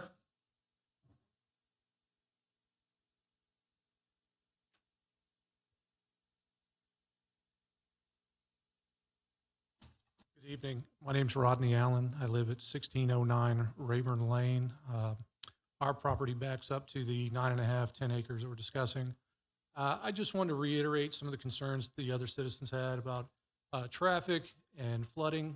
I've lived there since '07, so I've seen what Harvey did, and I've seen some of the flooding just out of basic rainstorms of what happens. I don't feel like this is going to be a good idea to have that much concrete. I realize there's going to be a drive, and everybody's going to have a driveway. There's going to be quite a bit of concrete on that property, and it's going to displace quite a bit of water. I imagine it's going to go into our properties as well as a very small creek behind the property, which will also lead into Mary's Creek, which is on the other side of the street that I live on. So basically, I've got 2 creeks within 300 feet of my house that do swell up quite a bit. So the traffic is a concern, as well as the water and where it's going to go. And then, of course, you know, I understand townhomes, they're going to put as many as they can in a small area. That's the idea. That's why you build them nice and high. That way you can fit more of them in the property. So I'll probably have, I would imagine by that drawing, 6 to 8 people living on the other side of my fence, all with their dogs running around, making a lot of noise. My fear is that some young man has, you know, got any right to rent from somebody or own one, will be up there partying all night on his upstairs patio with his buddies drinking and throwing their cigarette butts over my fence. You know, I could see that happening. Seen it in other places. I don't see why it wouldn't take place. Regardless, I know you don't have to concern yourselves with that when we're making a judgment about the dirt. But I don't think this is going to be very good for the residents that live there. And I would hope that you would decline the offer to change it. I'm sure there's plenty of commercial property available in the area if they're married to that. I mean, simply go down to Dixie Farm and what is it, Black Hawk? There's 10 acres on the corner right there. Anyways, but thank you for your time. I appreciate it. Thank you for those comments. Is there anyone else wishing to speak? Well, I see 2 or 3 hands. Thank you. And if you, sir, if you would, yes, sir. Thank you. Thank you, Earl.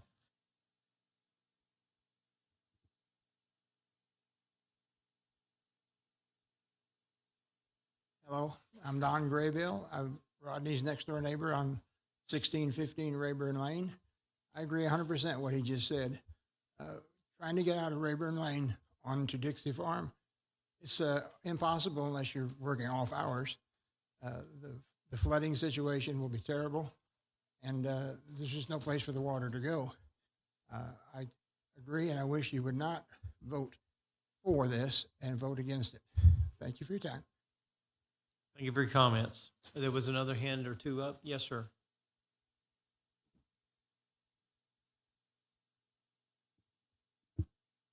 Yes, my name is Juan Hidalgo, 1605 Rayburn Lane. I'm at the very corner of Rayburn and Dixie.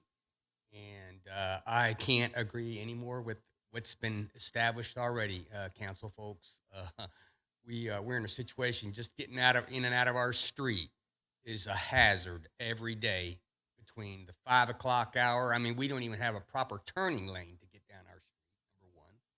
And we have to reiterate the whole process of the concrete that's going to be developed there and making the surface impermeable for water. And at the same token, we think about who will be perhaps, I look at this map, it almost looks to me like it's a near subsidized housing situation. I mean, it's jam-packed so tight.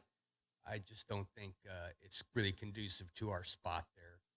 We've been at that of our property. We developed that property 16, 17 years ago when Dixie was still 1 lane.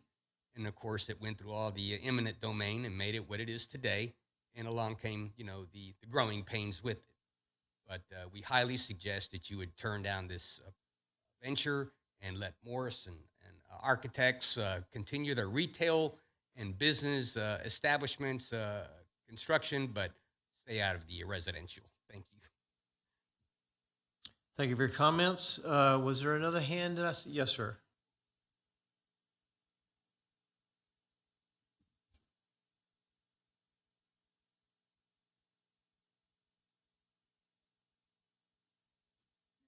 Richard Manette at 1610 Cypress Hollow. And I just want to agree with everybody, the speakers that spoke before me.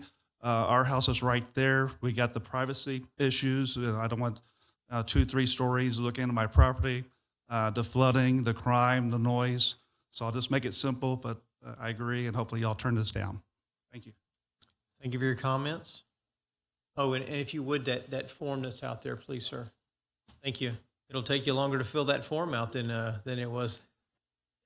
How about, were there any more hands? And everything goes so fast from up here. Was there anyone else wishing to speak for or against? Thank you.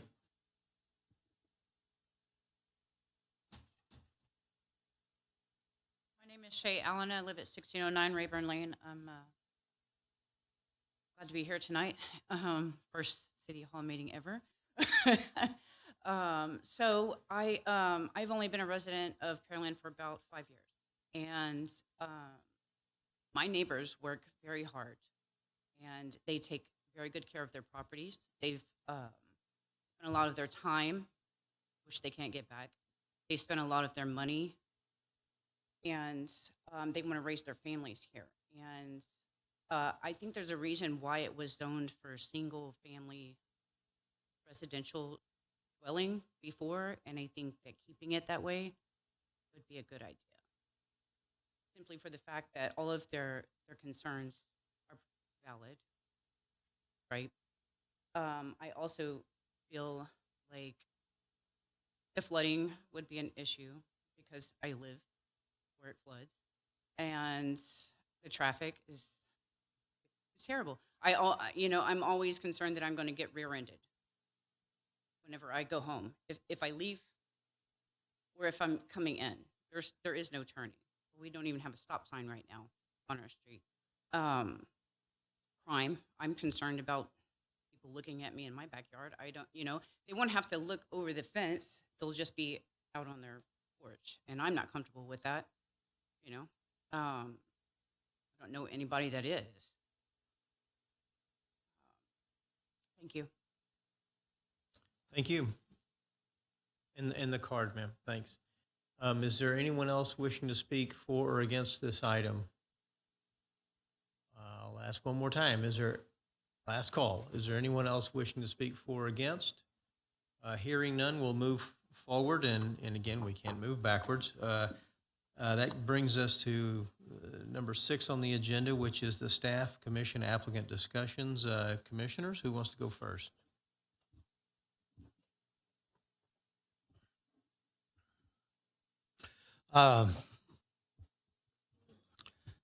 The biggest concern I have, number one, as far as the flooding and stuff, that I want everybody to understand at some point we're going to have something built in there. And, there's not anybody that's going to build anything without having retention for the water that comes off of the property. It's not legal for them to put it off on any of us. But the biggest thing that I got against this, because it's the traffic. Every day it's stopped all the way to McGinnis from 518. If you come out of Dixie Woods, and so many times just to go to Walmart, you got to take a right, go up to McGinnis, go through Dixie Hollow, come out Woodforest, and then come back into the Walmart. So that's just to get around out there, and having 66 or 65 units is what I think I counted on the drawing. You're talking about what, 120 cars? Everybody's got 2 cars now. Plus the issue of it being a 2-story and looking over in people's backyards. That's not to say that if they built single family dwellings, you'd still have the issue of maybe having a window on the back looking into somebody's backyard. But I certainly feel your pain. I'm neighbors with Gary. I live on Silver Maple Lane. The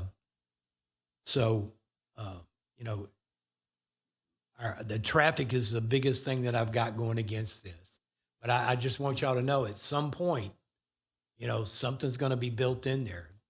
There's 10 acres there. It might be a small subdivision, but I want y'all to understand that the disbursement of that water is something that is going to be heavy on everybody.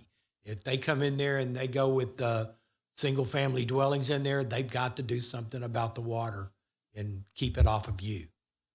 So I want y'all to feel that, and that's not going to do anything for the traffic, depending on how many homes can be built in there and stuff. That particular area right in there, that's going to be a tough thing to deal with right in there just because of the traffic. But I am against moving this zone. So thank you. So I know that road really well. My grandparents live down the street from there. He goes to the YMCA on Dixie Farm every single day. He's 75 years old. That traffic is crazy. He's got multiple car wrecks on that road. But Pearland is growing. We need infrastructure. We need better drainage. City council is working on that. That is where you guys need to be. You guys need to be present at city council meetings. Let city council know we need better drainage. We need more traffic lights. We need better roads. We need more lanes on our roads. Traffic is going to be there. We can't remove the amount of people that are moving into Pearland. People are coming into Pearland every day. We need to grow the city on an infrastructure level. Preventing new development coming in, as everyone else said, those 10 acres, something's going to come up there. From the site plan, that's a preliminary site plan. It looks like there's trees, beautiful landscaping all around the townhomes. Those landscaping is going to prevent some of that privacy issues. It is going to prevent light pollution.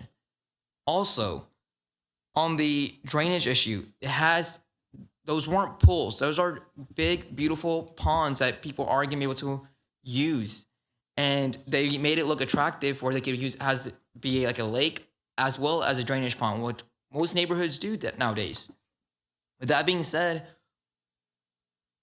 we're not here to decide if we have enough drainage or if the drainage is big enough for those neighborhoods. We're here to decide, should this townhomes be on this property?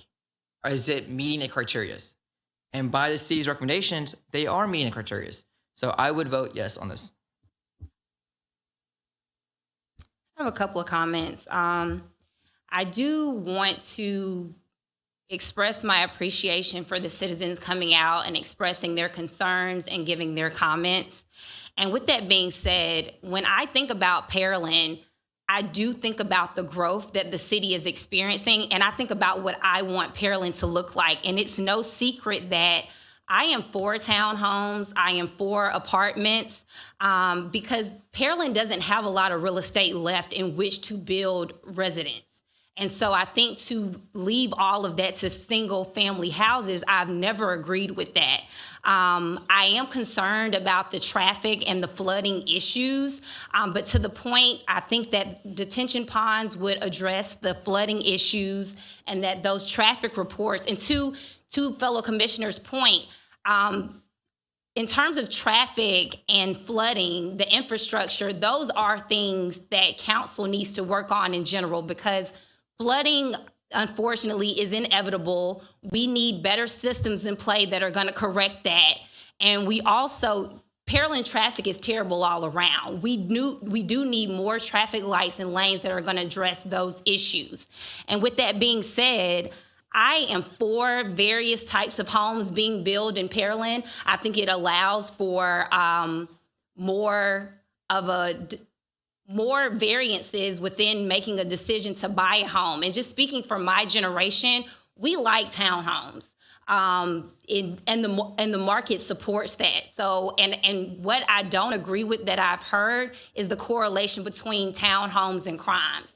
That has not been supported, and I'm not understanding why the comments of if the townhomes come in, then the crime comes in or the crime goes up. So it makes me think, is there a concern about the type of home that's coming in? Would it be that same concern if it was a single family resident that crime could come into the area? So that is of concern for me, because it's not supported by any evidence that because you get a townhome in the area or that you're getting various types of housing options in the area, that crime is going to support that. So with that being said, I'm excited about new developments like townhomes and apartments that are going to allow for various options when making a decision to come to Pearland. And I would want those traffic and flooding issues, considered and resolved when coming in. But even if we didn't vote this for townhomes and single family residents come in, you would still have those traffic concerns. You would still have those flooding concerns. So to Commissioner's point, I do think that those are issues that need to go to council. And I would be for townhomes in that area if the traffic and the flooding is addressed. And I don't support the crime comments because it's baseless. Thank you.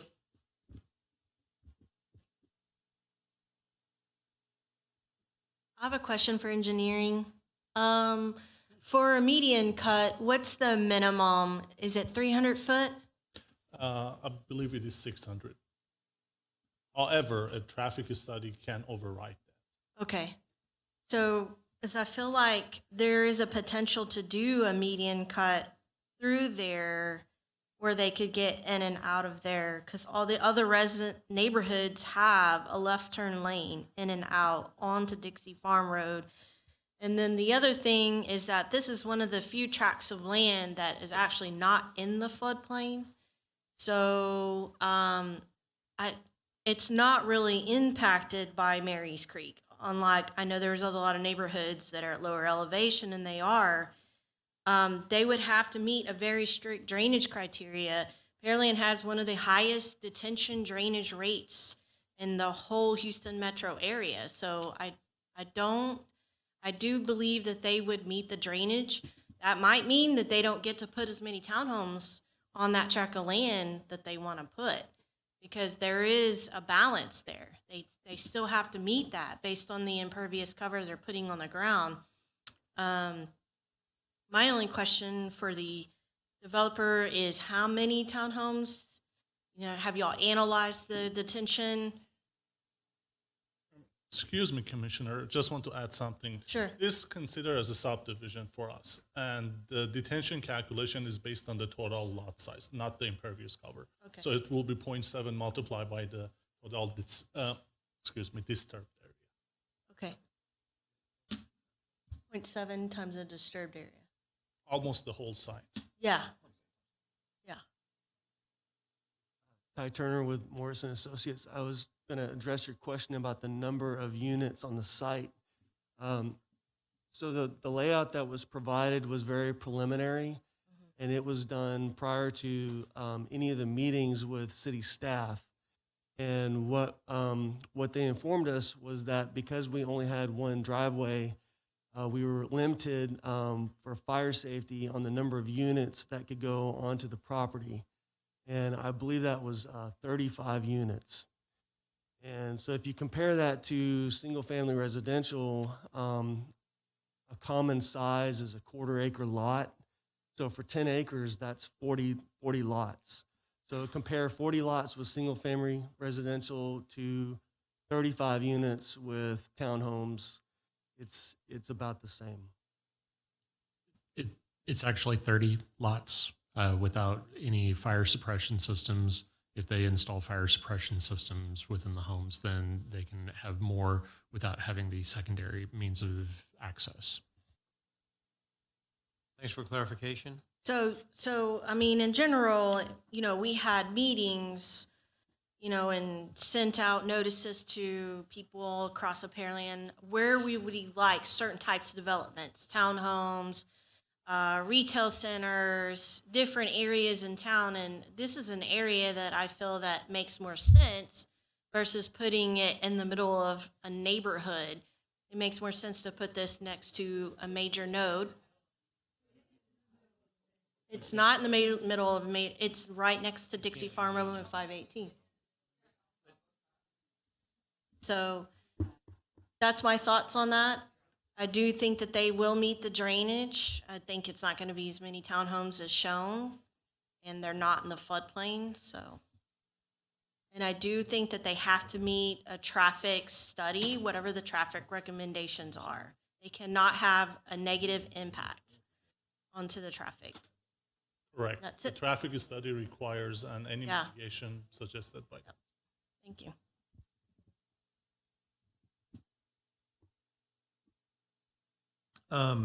For full disclosure, I work for a developer that has looked at this tract when we have meetings about properties in the area.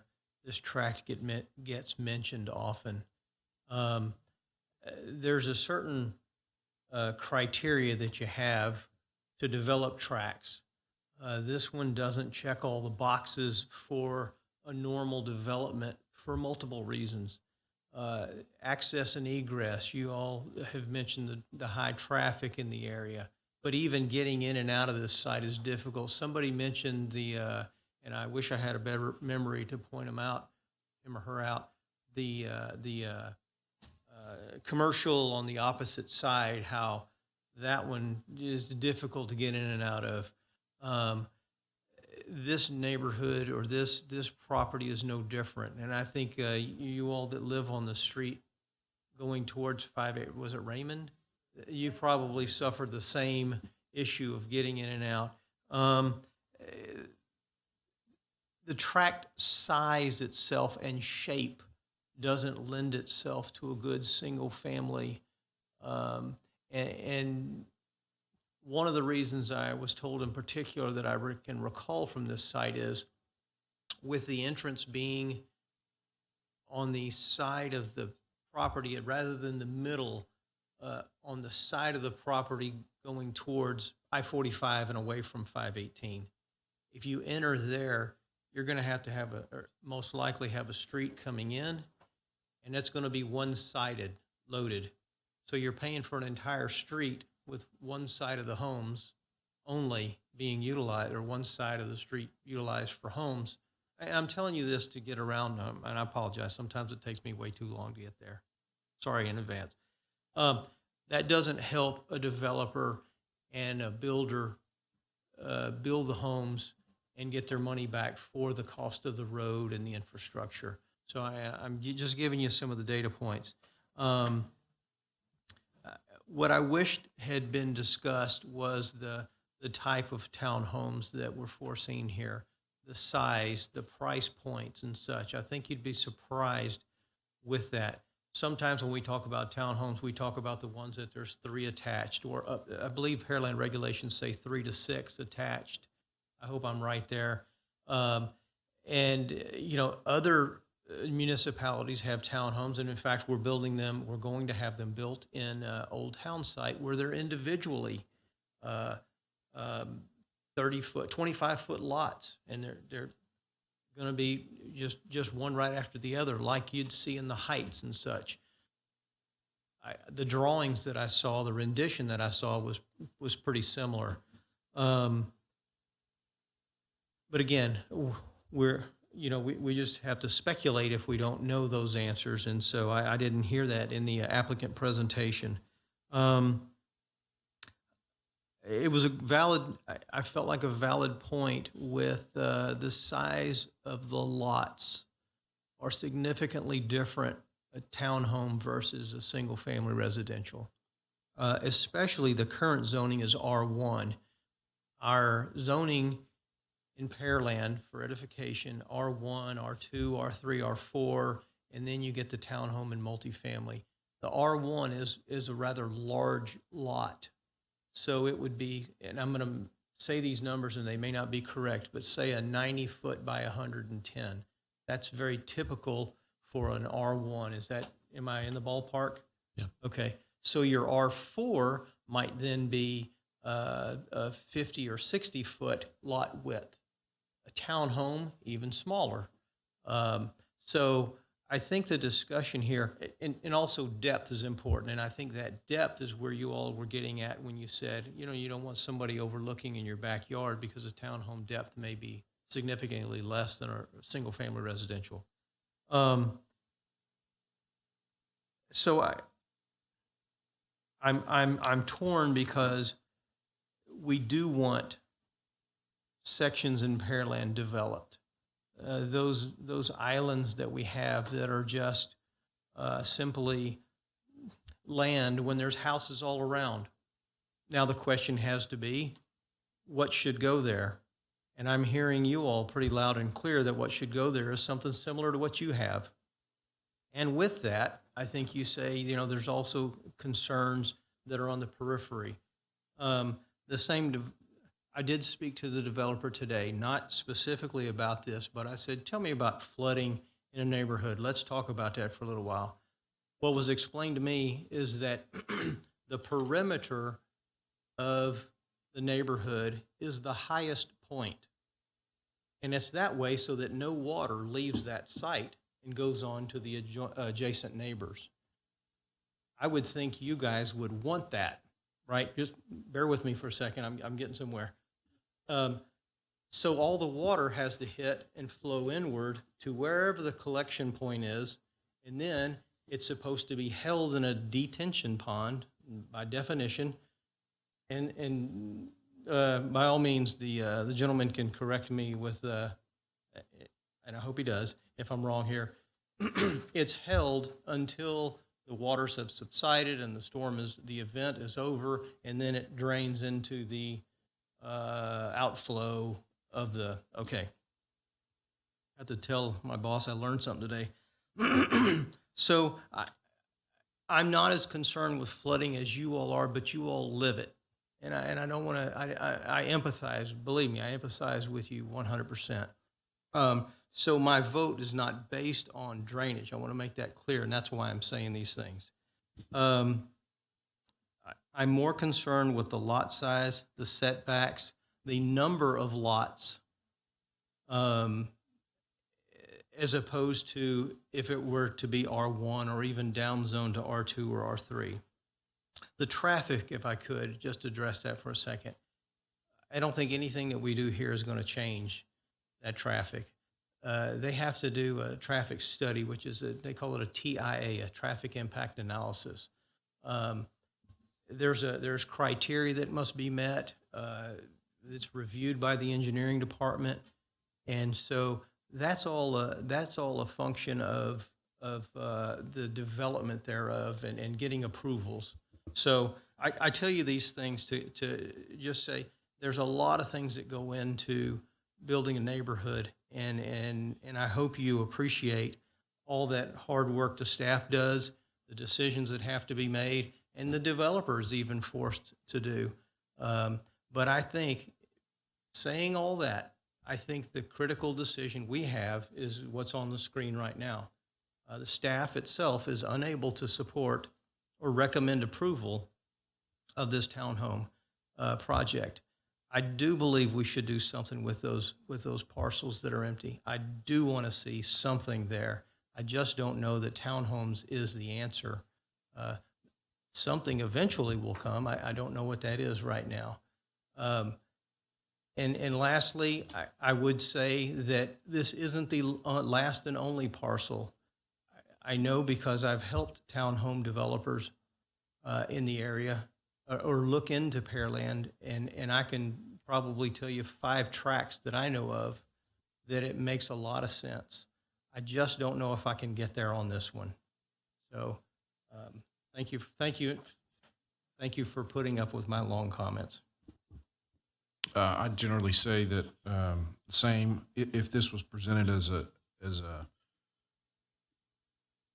a rhetorical question, but what I'll say is, if this was presented as an R4 with very, very small lots, it's going to be very comparable to what we're looking at as far as what's going to be built here or what's proposed to be built here. What I'm going to just, again, rhetorical say is that I have a feeling that if a project like this came in front of us, we'd see this same group again, because the honest truth is the same thing you said. You bought out here, you don't want back neighbors in your backyard. You don't want people looking in your backyard. This is an empty piece of developable land that it's going to get something built at some point. My thought is, I'm not sure calling it a townhouse project has that connotation, and I understand that. I don't want it in my backyard. Nobody wants it in their backyard. But the density is the answer to some of this issue that we have. Traffic is going to be a problem that's not going to go away tomorrow. Drainage is going to be a problem that's not going to go away tomorrow. No matter how many fees that are thrown or discussed, it's all going to be there. So what I would say is, I'm not for a quote unquote townhome project on this site. I would be for something zoned differently, R2, 3, maybe even 4, but it's going to be dense. I mean, that's as Commissioner Eisenberg mentioned, something's going to get built at some point in your backyard. And, you know, we can do the best we can to have this kind of a conversation and figure out what fits in your area. And that's kind of what I feel like, as of now, the townhouse project, call it what you will, call it a townhouse project, does not fit with what I feel like goes in that area. And staff's recommendation is that it does not support it as well. So if they represented it, you know, like I said, at an R4, I'm afraid we'd have this conversation again, because we'd have the same kind of proposition where you're going to have a multi-story house or have a 2-story house looking into somebody's backyard, because that's how it works. But, you know, we'll cross that bridge when we get there, if we get there. So as of now, as presented, I would be against a townhouse district at this site.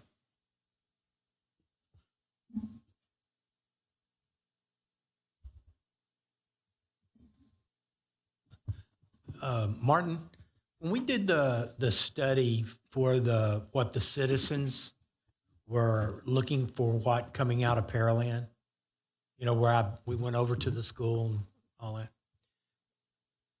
What was the result as far as their consideration for townhomes and apartments? I don't think I have something immediately to back that up. Our consultants are still working on that, so I don't have something that I can say 27% approved X, 37% preferred Y. I don't have that data to give you right now. Okay. What I can tell you is that there has been movement for having housing diversity, and townhomes are a type of housing diversity. Now, apartments. Has apartments been something that the city has been favorable of in your tenure here? I would say that it started off cold, but it has warmed up. Not necessarily a garden style townhome, but a more like a Texas wrap or something that has a garage component to it, where you don't have all of the surface parking. But that type of discussion has been successfully implemented or successfully approved within a planned development, not necessarily built on ground yet, within the 288 and Beltway 8 area. Okay. And as far as like staff mentioned 30 units out there, if they were to go to build townhomes, 30 units, is that correct?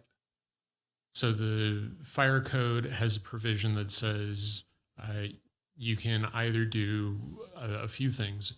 If you are over 30 units, then you either have to provide fire suppression units within each unit, or you have to have a secondary means of access for a fire apparatus to be able to service that subdivision. So it's kind of a if-then or either-or statement. So we're looking at what, 30 to 35? Is that what we're even with Would suppression? say 30 or doing something else. Okay. And if it was done in as it is zoned right now, we could put 40 homes in there? So I thought somebody had said 40 homes. there was a discussion about an average of a quarter acre being about the average lot size. I'd have to figure out what the drainage is to run the 0.7% for the detention volume to figure out the amount of area that's going to take out, the amount of pavement that's going to be needed to dedicate to roads and utilities. After that, then you can divide everything by 8,800 square feet to figure out what your number of lots are.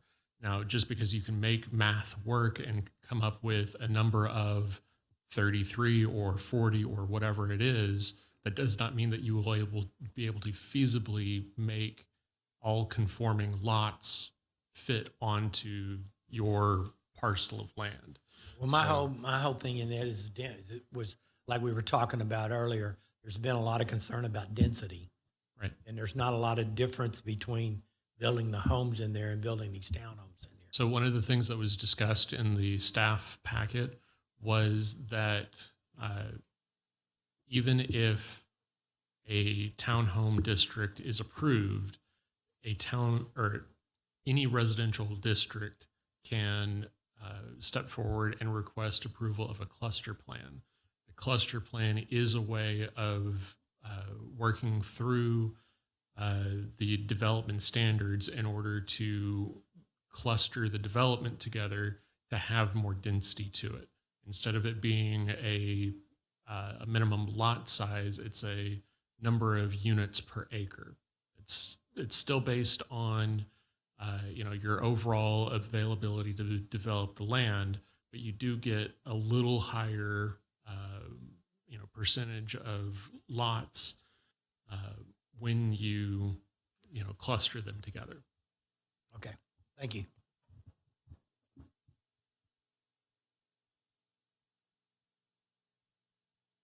So just for clarification, the 30 units that we talked about maximum, or that we heard was maximum, that is if you have only one single method of entrance and egress, a normal drive in and a normal drive out of a neighborhood. If you have a second one, you can have many more units than 30. It's simply the access and entrance, or entrance and access issue. So the fire code requires a second remote entrance if you have more than 30 homes. So if they want that, they're going to have that remote entrance, or alternatives can be provided. The biggest alternative, the most common used is, and I think with this exception, I think you could get up to 60, which would be way beyond what the density and what the proposed use is. So you could go up to 60 if you sprinkle all the homes. Correct. Thank you. So for just straight math, and I know Martin said, and he's cautioned you on this, straight math says you can't fix this here, but with the size of the acreage, R1 is 8,800 lot size. The townhome is 3,000 square feet for the lot size. So you're looking at 42 in terms of density, potentially 42 homes, give and take, because you have to put in the streets and the detention, versus, and I didn't do the math on the other one, but I'm going to guess somebody on staff did it for the townhome district. I'm going to guess wrong. And I think there's either a maximum for R1, for R2, for R3, R4. I thought there was like a 2.8, and R3 was 3.2, and that's units per acre. I thought that was pretty much, over a development, that was the maximum. And I thought R1 was pretty low, and I would say at least, or at the max, 2.4 is in my head. So you could also multiply that 2.4 times 9.5 acres, and you can get an answer pretty quick. That's a rule of thumb we typically use. And townhome would be different, of course. What else do we have? Yes, sir. Just for clarification also, one of the commissioners mentioned about the trees. There's not a tree on that lot, not one. Well, I have a question for commissioners. Based on the feedback I've heard, I'm not sure which way we're leaning towards, but I know that staff is not recommending the TA district. Are we interested in proposing another one of these based on how we feel, or are we just voting based on the TH district at this time? Or would we want the applicant to come back to present an R2, R3, R4 if you want that to be an option?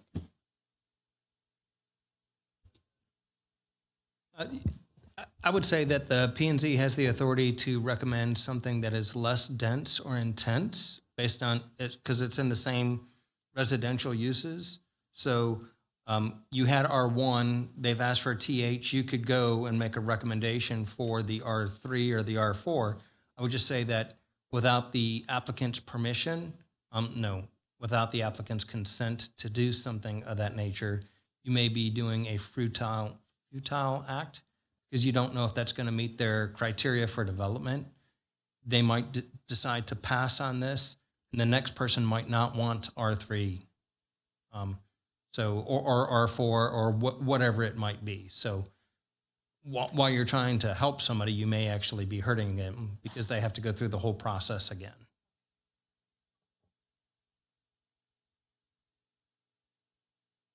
Anyone else? All right, we have a motion and we have a second on the table for approval. So all those wishing to vote for, please signify by raising your right hand. We got one. All those opposed, same sign. Measure fails 1 to 6. I can't do math today. And I can't say anything else, can I? Dadgummit. I should have said something else. So with that, I will move then to item number 6, and that is a consideration and possible. How about I give it a second and let's let the everyone. Thank you all for coming.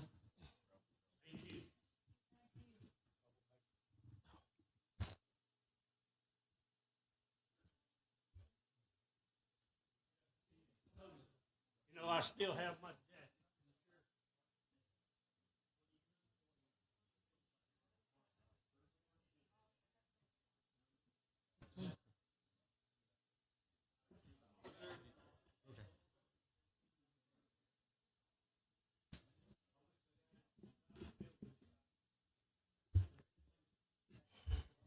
All right, so let's continue. I say last item. Last item under Roman numeral 6. My apologies.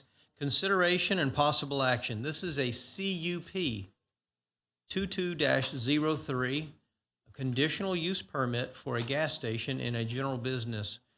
A request by Everest Design Group, LLC, represented by Selfint, applicant on behalf of Adam and Malik Developer, LLC, owner, for approval of a conditional use permit, CUP, to allow for a gasoline station on approximately 2.0537 acres of land in the general business district, and the general location thereof is 3201 John Lizer Road in Pearland, Texas. Motion for approval, please. So moved. I don't think you do that for CUPs. Oh. Man, thank you. It's been a long, see this, and I even have written discussion only. So, but I turned the page. So yes, correction by staff. Thank you again. This is for discussion only. We only discuss it. The minutes are given to the council, and the council is who votes on it. So, my apologies for that. So there will be no motion. We are open for discussion, but first we would like a staff report, please. Thank you, Chair. So for this staff report, Patrick will be presenting it. Patrick, take it away. Thank you, Martin. Good evening, Chair and members of the Commission. My name is Patrick Bauer with the Community Development Department. The request before you today, as mentioned, is a conditional use permit for approval of a gasoline station use within the general business district. With that gasoline station, the fueling station will be a proposed convenience store, which will have a drive-through, food service, and a separate retail/convenience store building on approximately 2.0537 acres of land. As mentioned, the location is 3201 John Lizer Road, and the future land use is retail, offices, and services. Staff sent out notice to all property owners within 200 feet, and the applicant posted signs on the property. There have been a number of written comments in favor of the request. So the zoning of the property, as mentioned, is general business, and it's also surrounded by general business to the north and the west across Pearland Parkway. Additionally, also it's surrounded by residential single-family 1 to the east and also to the south. Then looking at the future land use of the property, it's surrounded on 3 sides by also retail, offices, and services, with a detention future land use, which is a part of Independence Park to the south. Just kind of a historical timeline of the property. It was annexed into the city in 1960. It's remained undeveloped to this point. A CUP was granted for a similar, different kind of site plan or different site plan for the property in 2017. That approved CUP expired in 2018, and thus the applicant came back for a new request for somewhat of a similar site plan for a gas station and same kind of setup for CUP, but was denied in January 2019. So kind of just looking at the land uses around the property, to the north and kind of surrounded on 3 sides to the north, west and east is undeveloped, with Independence Park to the south. And also it's worth mentioning that there are single family residential uses across the way, across Pearland Parkway on the, the southwest side of the intersection. And also if you go east from that undeveloped parcel, you also hit another single family residence, which I believe is just 1 residence. Here's a preliminary site plan, and we'll go a little zoomed in more, but kind of just looking at the site plan, the proposed convenience store and fueling station, and the drive-through is in the northern portion of the property, with the detention pond as the most northern. And then the kind of convenience store retail use, which has more of the parking, is on the southern portion. Kind of going a little more focused in the northern portion of the property, we see that detention pond. Pearland Parkway will be on your left-hand side. And then you see the proposed convenience store with the drive-through goes behind the convenience store for that drive-through service. And then that fueling station, which services 4 fueling pumps or 4 fueling stations, which can service about 8 vehicles, is provided just below the convenience store. And kind of go into the southern portion. This is just really the retail area and convenience store. And we really don't know exactly what that'll be, what specific use will be in there. It'll likely potentially be something that is already allowed on the site, but it could be something that's not. But still, that'll come at a different time. But then there's also parking to addition to apply or to provide for that retail and convenience store. This is kind of just a preliminary landscape plan for the property that they're providing along Pearland Parkway and along John Lizer. They must provide the landscape buffers as required in the corridor overlay district, as well as they abut single-family residents to the east. So they also have their landscape buffer, which is, I believe it's 25 feet right now with a masonry wall. So that's currently provided. And then the property to the north is general commercial.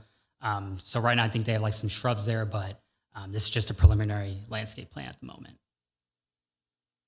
Kind of just showing you some renderings of the convenience store. This is kind of the first exterior rendering.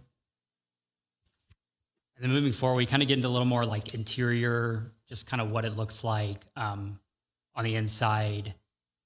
We have 3 different slides, so you can keep moving, Martin. This is kind of like coffee area where you have like your drinks and cooler area, additional cooler areas, and kind of the drive-through. I believe one of them says like drive-through area. That may be part of their kind of look. And then the bathrooms are in the last part.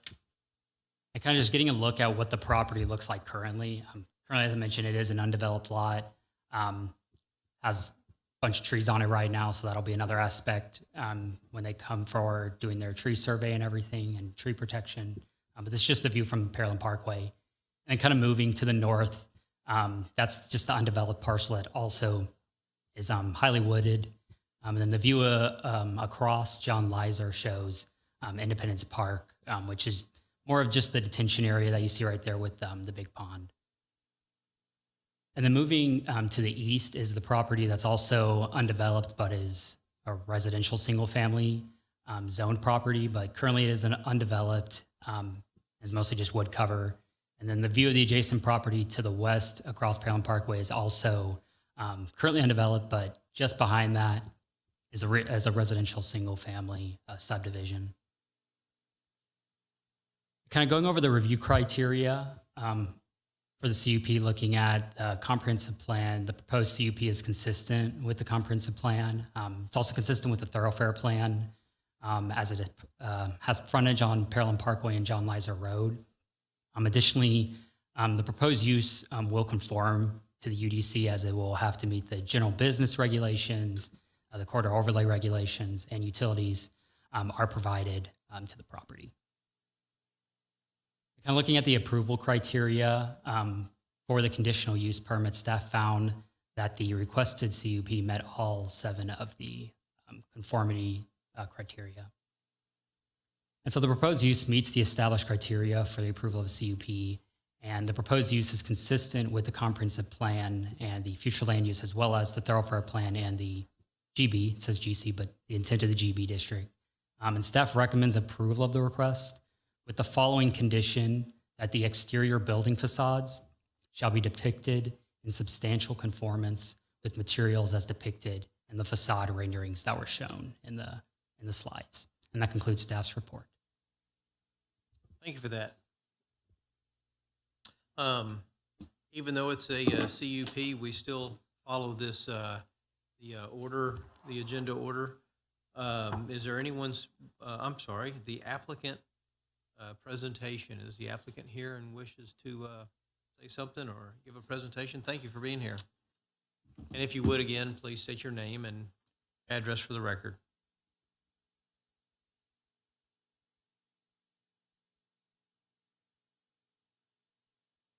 My name is Sal Thent with Everest Design Group. I'm the engineer of record for the project. The address is 907 South Friendswood Drive, Friendswood, Texas. The proposed development, as staff has shown, consists of two uses: a auto-related gasoline station and a retail center. Based on staff recommendations, we have laid out the site where the gasoline auto use is toward the rear of the property. We have buffered the building with a detention pond next to the building and surrounded by the landscape buffer. There are two issues that we're aware of that we need to address. One is the traffic impact analysis that we'll have to do. The analysis will either show that we have to put in a turning lane off John Lizer or on Maryland Parkway. And the other issue that we need to address is the tree mitigation. There are a lot of existing trees that are there. Some have died and some have blown over, but we need to update that in order to meet the tree mitigation requirements. I'm here if you have any other detailed questions to answer. Thank you.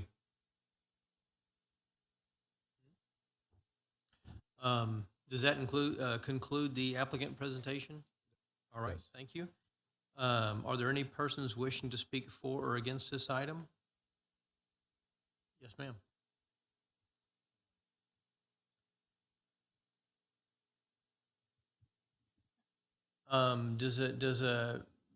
Does one of those things need to be filled out since, okay, even if... I'll fill out another form. All right. Sorry. My name is Lainey Cade. I live at 1901 Meadow Creek Drive in Pearland, Texas, 77581. I don't believe it was mentioned how many gas stations are in a 2-mile radius, 1-mile radius, 5-mile radius. I think I counted 12 in a 2-mile radius or 2.5-mile radius, maybe 14. I was on planning and zoning for 4 years. Never have I seen more than 12 people call on one item. Certainly not 65 call about an item. I find that very peculiar that 65 people called in favor of a gas station. Sorry, but I find that very unlikely. I'll just say it. When I was on planning and zoning, we declined a gas station in that exact spot because Independence Park had been revitalized, $45 million spent, and the gas station right there didn't fit in. And I just wanted to mention all those things to y'all and ask you to please, please decline this. We don't need another gas station. There's at least 12 in a 2-mile radius. If you could look at the numbers, and thank you. Thank you for those comments. Oh, and to fill out that form. Someone else wishing to speak for or against? Yes. Welcome. You've sat through quite a night.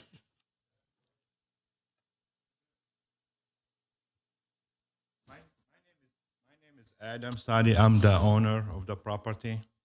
Okay, as you saw that the property has been approved 2 times, in 17 and in 18. Okay, because I missed the date, and the first time when I applied for self-storage and gas station. I had problem with the self-storage, not the gas station, because that was before the city changed the rules. But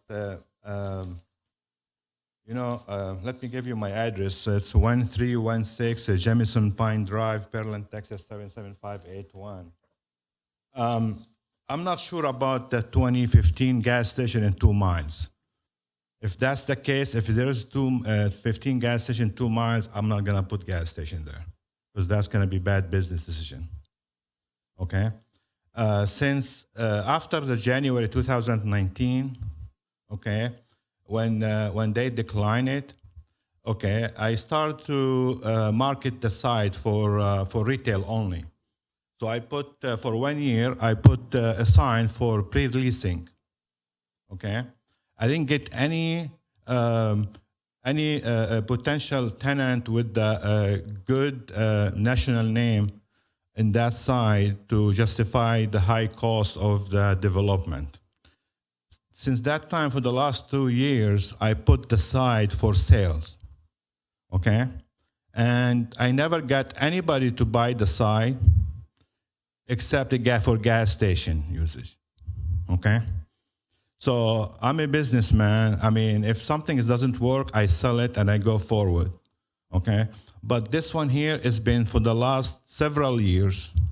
It's been sitting there and I've been paying property tax and it's not been used. And we worked with the city, with the staff all the time. As you see, we pushed the gas station away from the intersection and that wasn't what was presented in 2019. We made it as smaller as possible, okay? And we are ready to accommodate anything the city staff or the commissioners, they would like us to do to accomplish this project.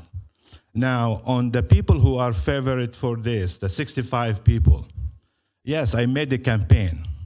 In 2019, I did not know that there were some people made a huge campaign against it. And I was very surprised. So this time, yes, I made a campaign. I have businesses in Pearland. I got my customers to be involved so they know how I run my business, and they voted for in favor. And I did also, I have Mr. Chris right there. He went to church to get their support. And I got also to all community to get their support. And we have also some of the city staff, they called, just to let you know, they called some of these people to verify they are legitimate. And they told me, some of them, they text me, they said they got a call from the city to verify. So these are 65 people, residents of Pearland.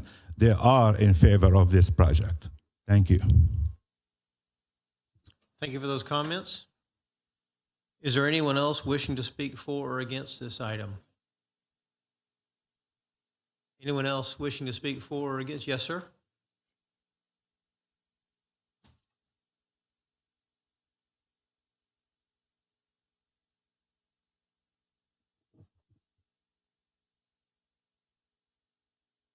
Hi, I'm Chris Sullivan.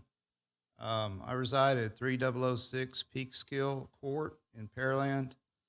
I also own 2935 Berlinetta in Pearland, which is in the city limits. Anyway, I been a resident of Pearland for over 30 years, and I did obtain to talk to these people about to see if they would approve a gas station convenience store at that location. And just to give you an idea, these are college professors, teachers, Sunday school teachers, young businessmen, older businessmen, bankers.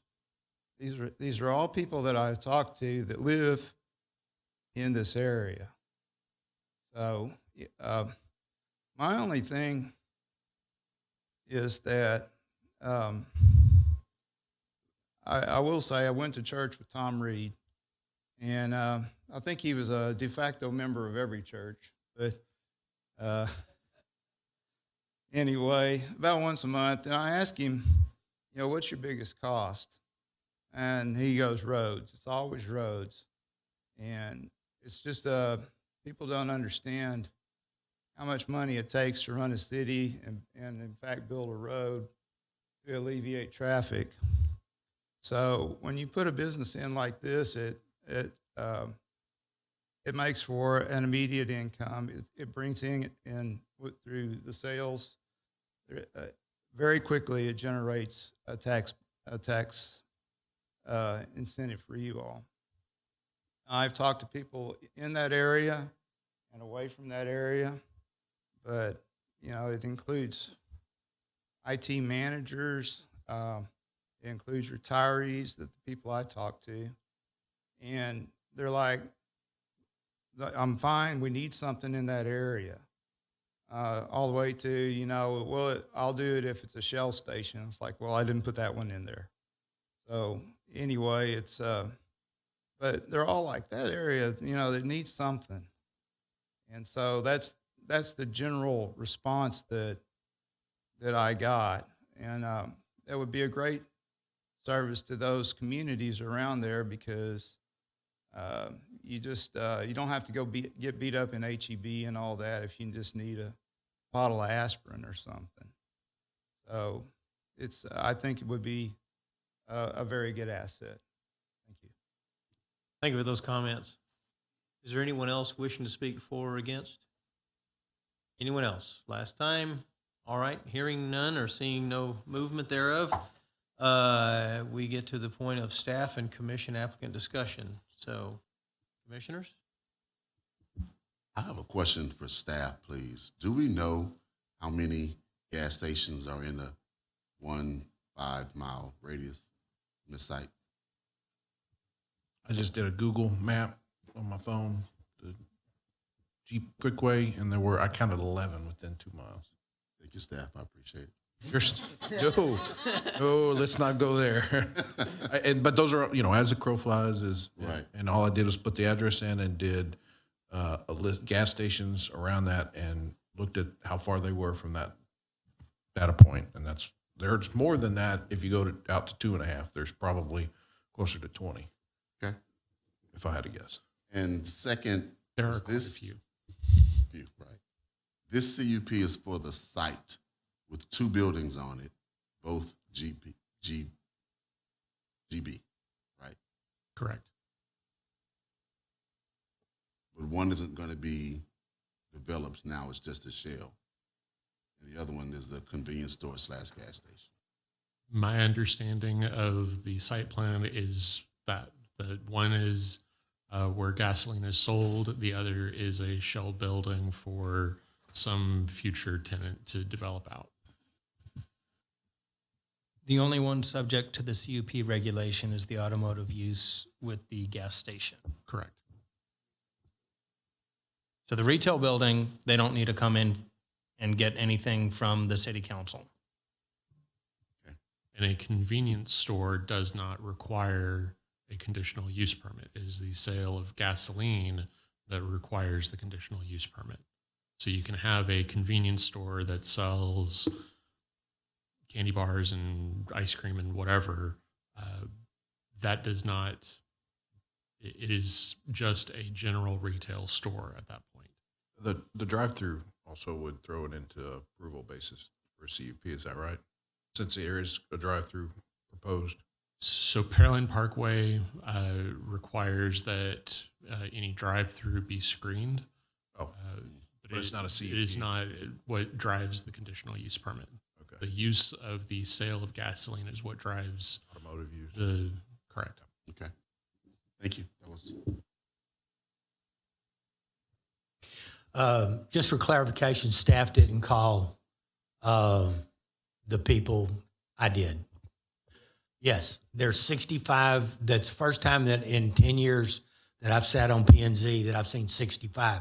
So there was numbers on there. I didn't. It said that if you have any questions, give them a call. So I did. I had one person that got irate with me. I had 2 guys that really weren't sure what they signed. Well, no, I take that back. There was 2 guys that I talked to that I think they're in businesses also, and they were a little unsure of exactly what I was talking about.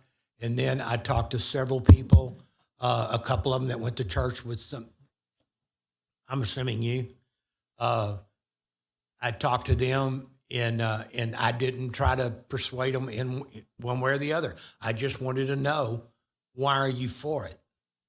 Half of them couldn't tell me what they even signed. One of them told me, well, I go to church with this guy, and I kind of felt pressured to sign. Some business people that live that frequent your business there on Bogey Way. They told me, well, he's always been a nice man. I've dealt with him all these years. He said he'd like to start another business somewhere else. And he said, I said, all right, I didn't know that there was a conflict or anything. So, can staff tell me, did y'all vet any of these to see, because I'm not much on computers, but there's ways to tell if this came from one computer or one site or whatever? So part of the public staff or public comment form does ask for contact information such as their phone number or an email address. It also records how long the person is engaging in that comment form, whether it's a simple, they spent 20 seconds on it or they spent 5 minutes composing their thoughts. It also recognizes the IP address of where within the internet that comment is coming from. And we reached out to our cybersecurity team because we had comments and questions about the number of people submitting comments, because it was out of the normal for us as well. There were 14 submitted today, 14 submitted on the 16th, 9 submitted on the 14th, 12 submitted on the 15th, and 4 additional submitted on the 18th, which brings it to about 53 out of the 65 comments that came from either the same network or similar networks from each batch of comments. Each one of those numbers that I listed off came from a similar grouping of networks.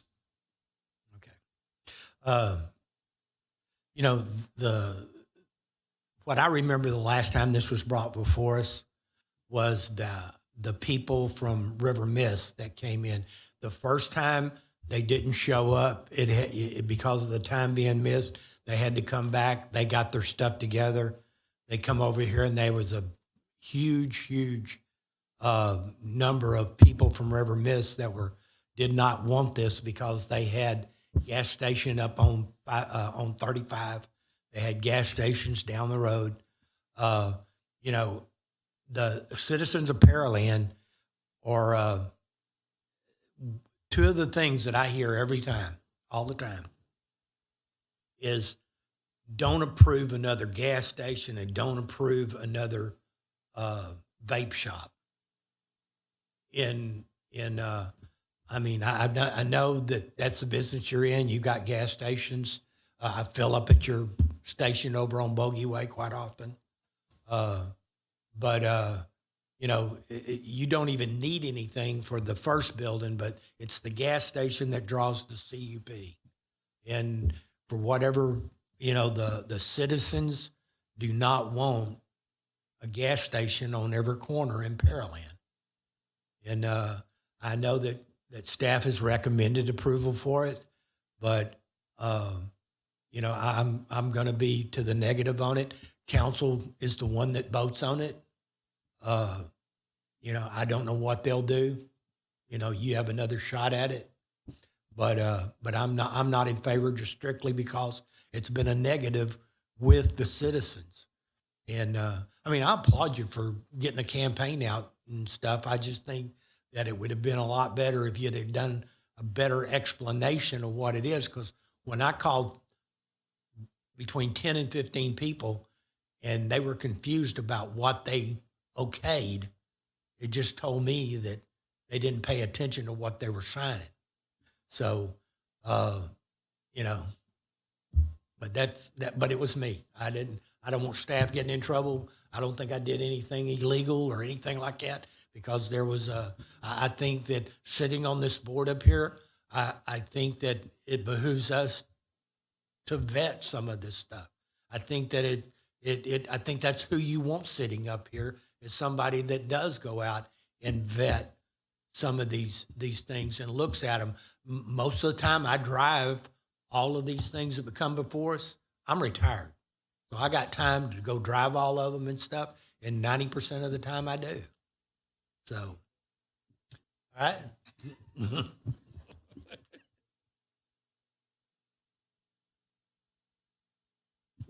I have a couple of comments. First being, it's no secret I'm not a fan of gas stations, but my concern is that there are already so many within the area. To add another one just seems redundant. And I know that you said the use for the property, that you had the for sale sign up and were just trying to figure out what to get in there, and a gas station seemed to make sense. And I would just like to see people get more creative with, like, to the point, you need the CUP for the gas station, but for the convenience store you wouldn't. So to see a piece of land and automatically think gas station, I wish we would get away from that and think of more creative uses for that space. If you're saying that the citizens that live in that surrounding area need somewhere to go if they want to get aspirin or something, then maybe just make it a convenience store, because you do have so many gas stations already within the area. So that's my feedback. It's not something that I would be for, just because I feel like there are already too many in the area. Thank you.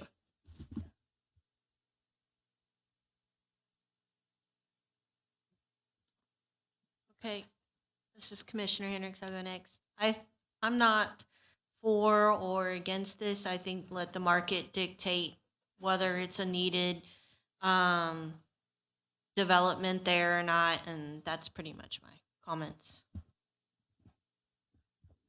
My suggestion is reach out to Pearland Economic Development, see what they suggest. Maybe they have someone that can help you either sell the land or develop something that is unique, as our fellow councilmember said, commissioner said, because there is other opportunities in Pearland besides just another gas station. And let's create something that's different and that can provide value to the citizens of Pearland.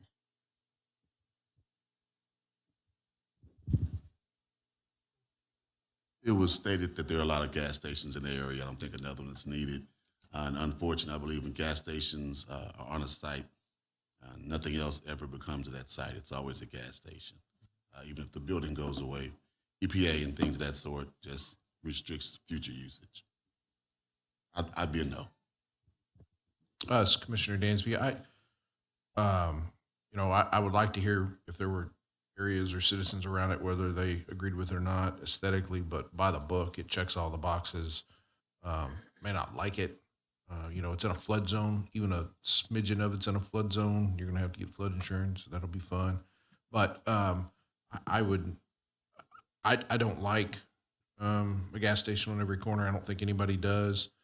I think there could be creative use for the property, but the other thing is aesthetically across the street from the park does not visually make me excited, nor does anyone at the park want to see a Shell sign or an Exxon sign when they're watching fireworks or whatever it is. So, but that said, I mean, it's a commercial piece of property. It's zoned correctly. It meets all the qualifications. For this one, I'm not excited about it at all, but I would probably be a yes.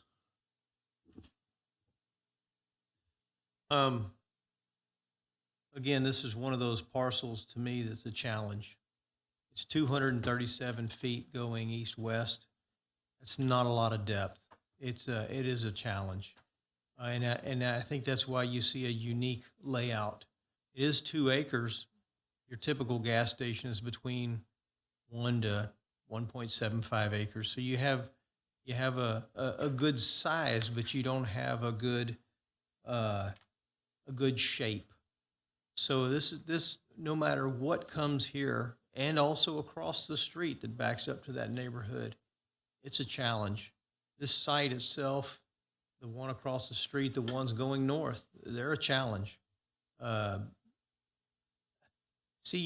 were put on gas stations or automotive uses, not gas stations, but automotive uses because of something that occurred up Pearland Parkway, I believe, if my history is correct. And so CUP is a way we take a deeper dive or a closer look at certain uses, and this is one of them. I sympathize because it is a restricted parcel by shape of geography itself, and it's a corner, hard corners with traffic lights. If you think about all around town, what is on a corner with a traffic light? It's a gas station, it's a CVS, it's a Walgreens. Those are your high dollar. They can pay the high dollar, the high freight for a corner piece, and that's a lot of them. I mean, some of them, of course, are grocery stores are on there, and pad sites, banks, for example. A lot of that, and we have a coffee shop now on 35 and Broadway. It was a gas station. It was shut down, and to your point, it's difficult to have a secondary use after a gas station. It took a lot of effort, and I think to your point, EDC had to get involved to get a coffee shop there, and that's a ground lease, not a purchase even. So that it's tough. I do sympathize with you very, very much. I would have liked to have seen neighbors show up if they were upset about this piece, and without them being here, I have to assume that an abutters map was made. The 200 feet, they were notified, and they didn't care to show up. So I take that into account as well. It is next to a park. Is that a good thing or a bad thing? I want to say it's a bad thing. I want to say that, but on the other hand, sometimes people want a soda or one of this or one of that, and so they go to the gas station and grab it. That's nearby. So, in retrospect, if there was one there already, I think we would have a different opinion about it. So I'm saying the pros and the cons because I'm a waffler, as some of you know, and on this one I really am waffling. I'm glad I'm in this chair and not on council where that vote takes place. I don't know how I would vote, honestly. So put me down as a waffle. But I thank you for coming, and my recommendation would be to have this rendition, but maybe some. You had them. You had the look. It was the last. Sorry, everything's blending to me. The previous, the townhomes should have come in with renditions. I thought your stuff was good looking there, and I know the staff made the comments that you need, that if you're going to put one in, or they grant it, that it mirror what you have displayed or shown us here, and not, what do you call it? The bait and switch thing. It's, so that doesn't happen. But good luck. I know that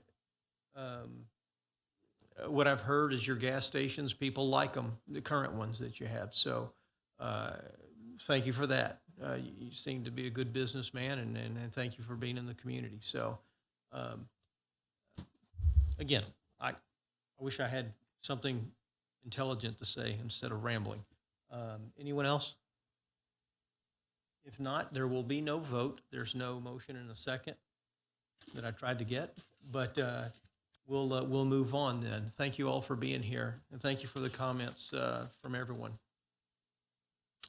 That puts us now, we are through with the Roman numeral 6, which was new business, and we move on to discussion items. And in this, the first is usually commissioner's activity report. The first item, or one of the things that I'd like to bring up real quick, is the national conference. I know that emails were sent out. Was that taken care of? If staff could acknowledge. So we did reach out to y'all. I was out of the office last week, so we will be fixing and getting with y'all for scheduling this week. All right. Anyone else? We do have a lot of comments on flooding, on drainage.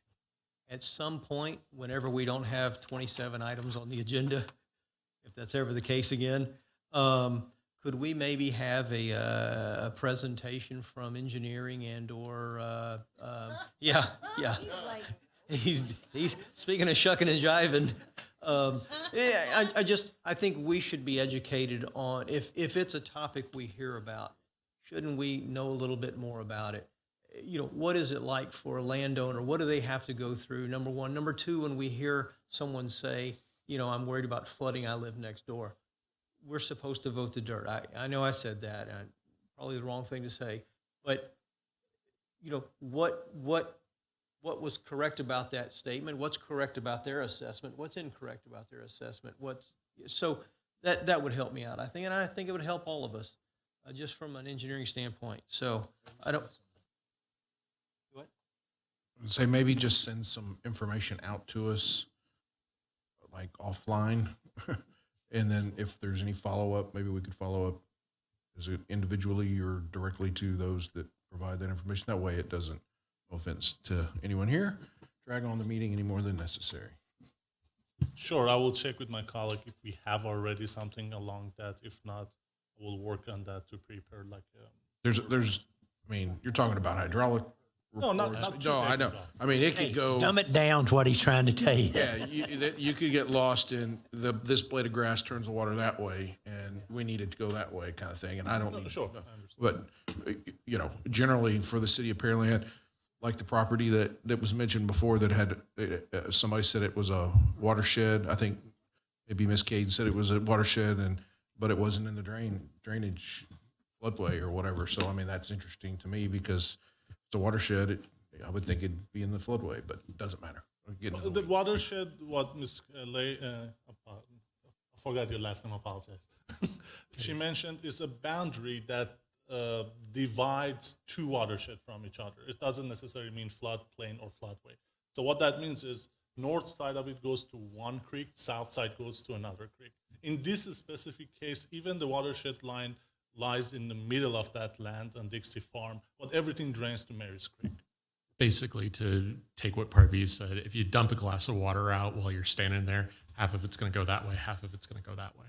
I can dumb it down real good for you. Instead of talking about it tonight, we're going to give you some sort of written information, and then we will follow up.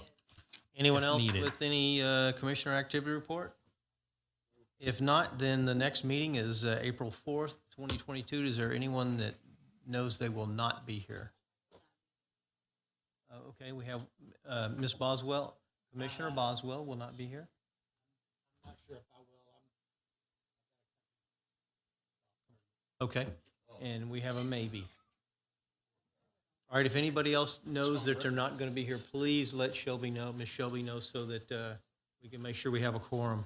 And if we're going to have a recusal issue. Yeah, we'll want to know that ahead of time. If there's nothing further from staff, nothing further from P&Z members, it is 9:48 and meeting is adjourned.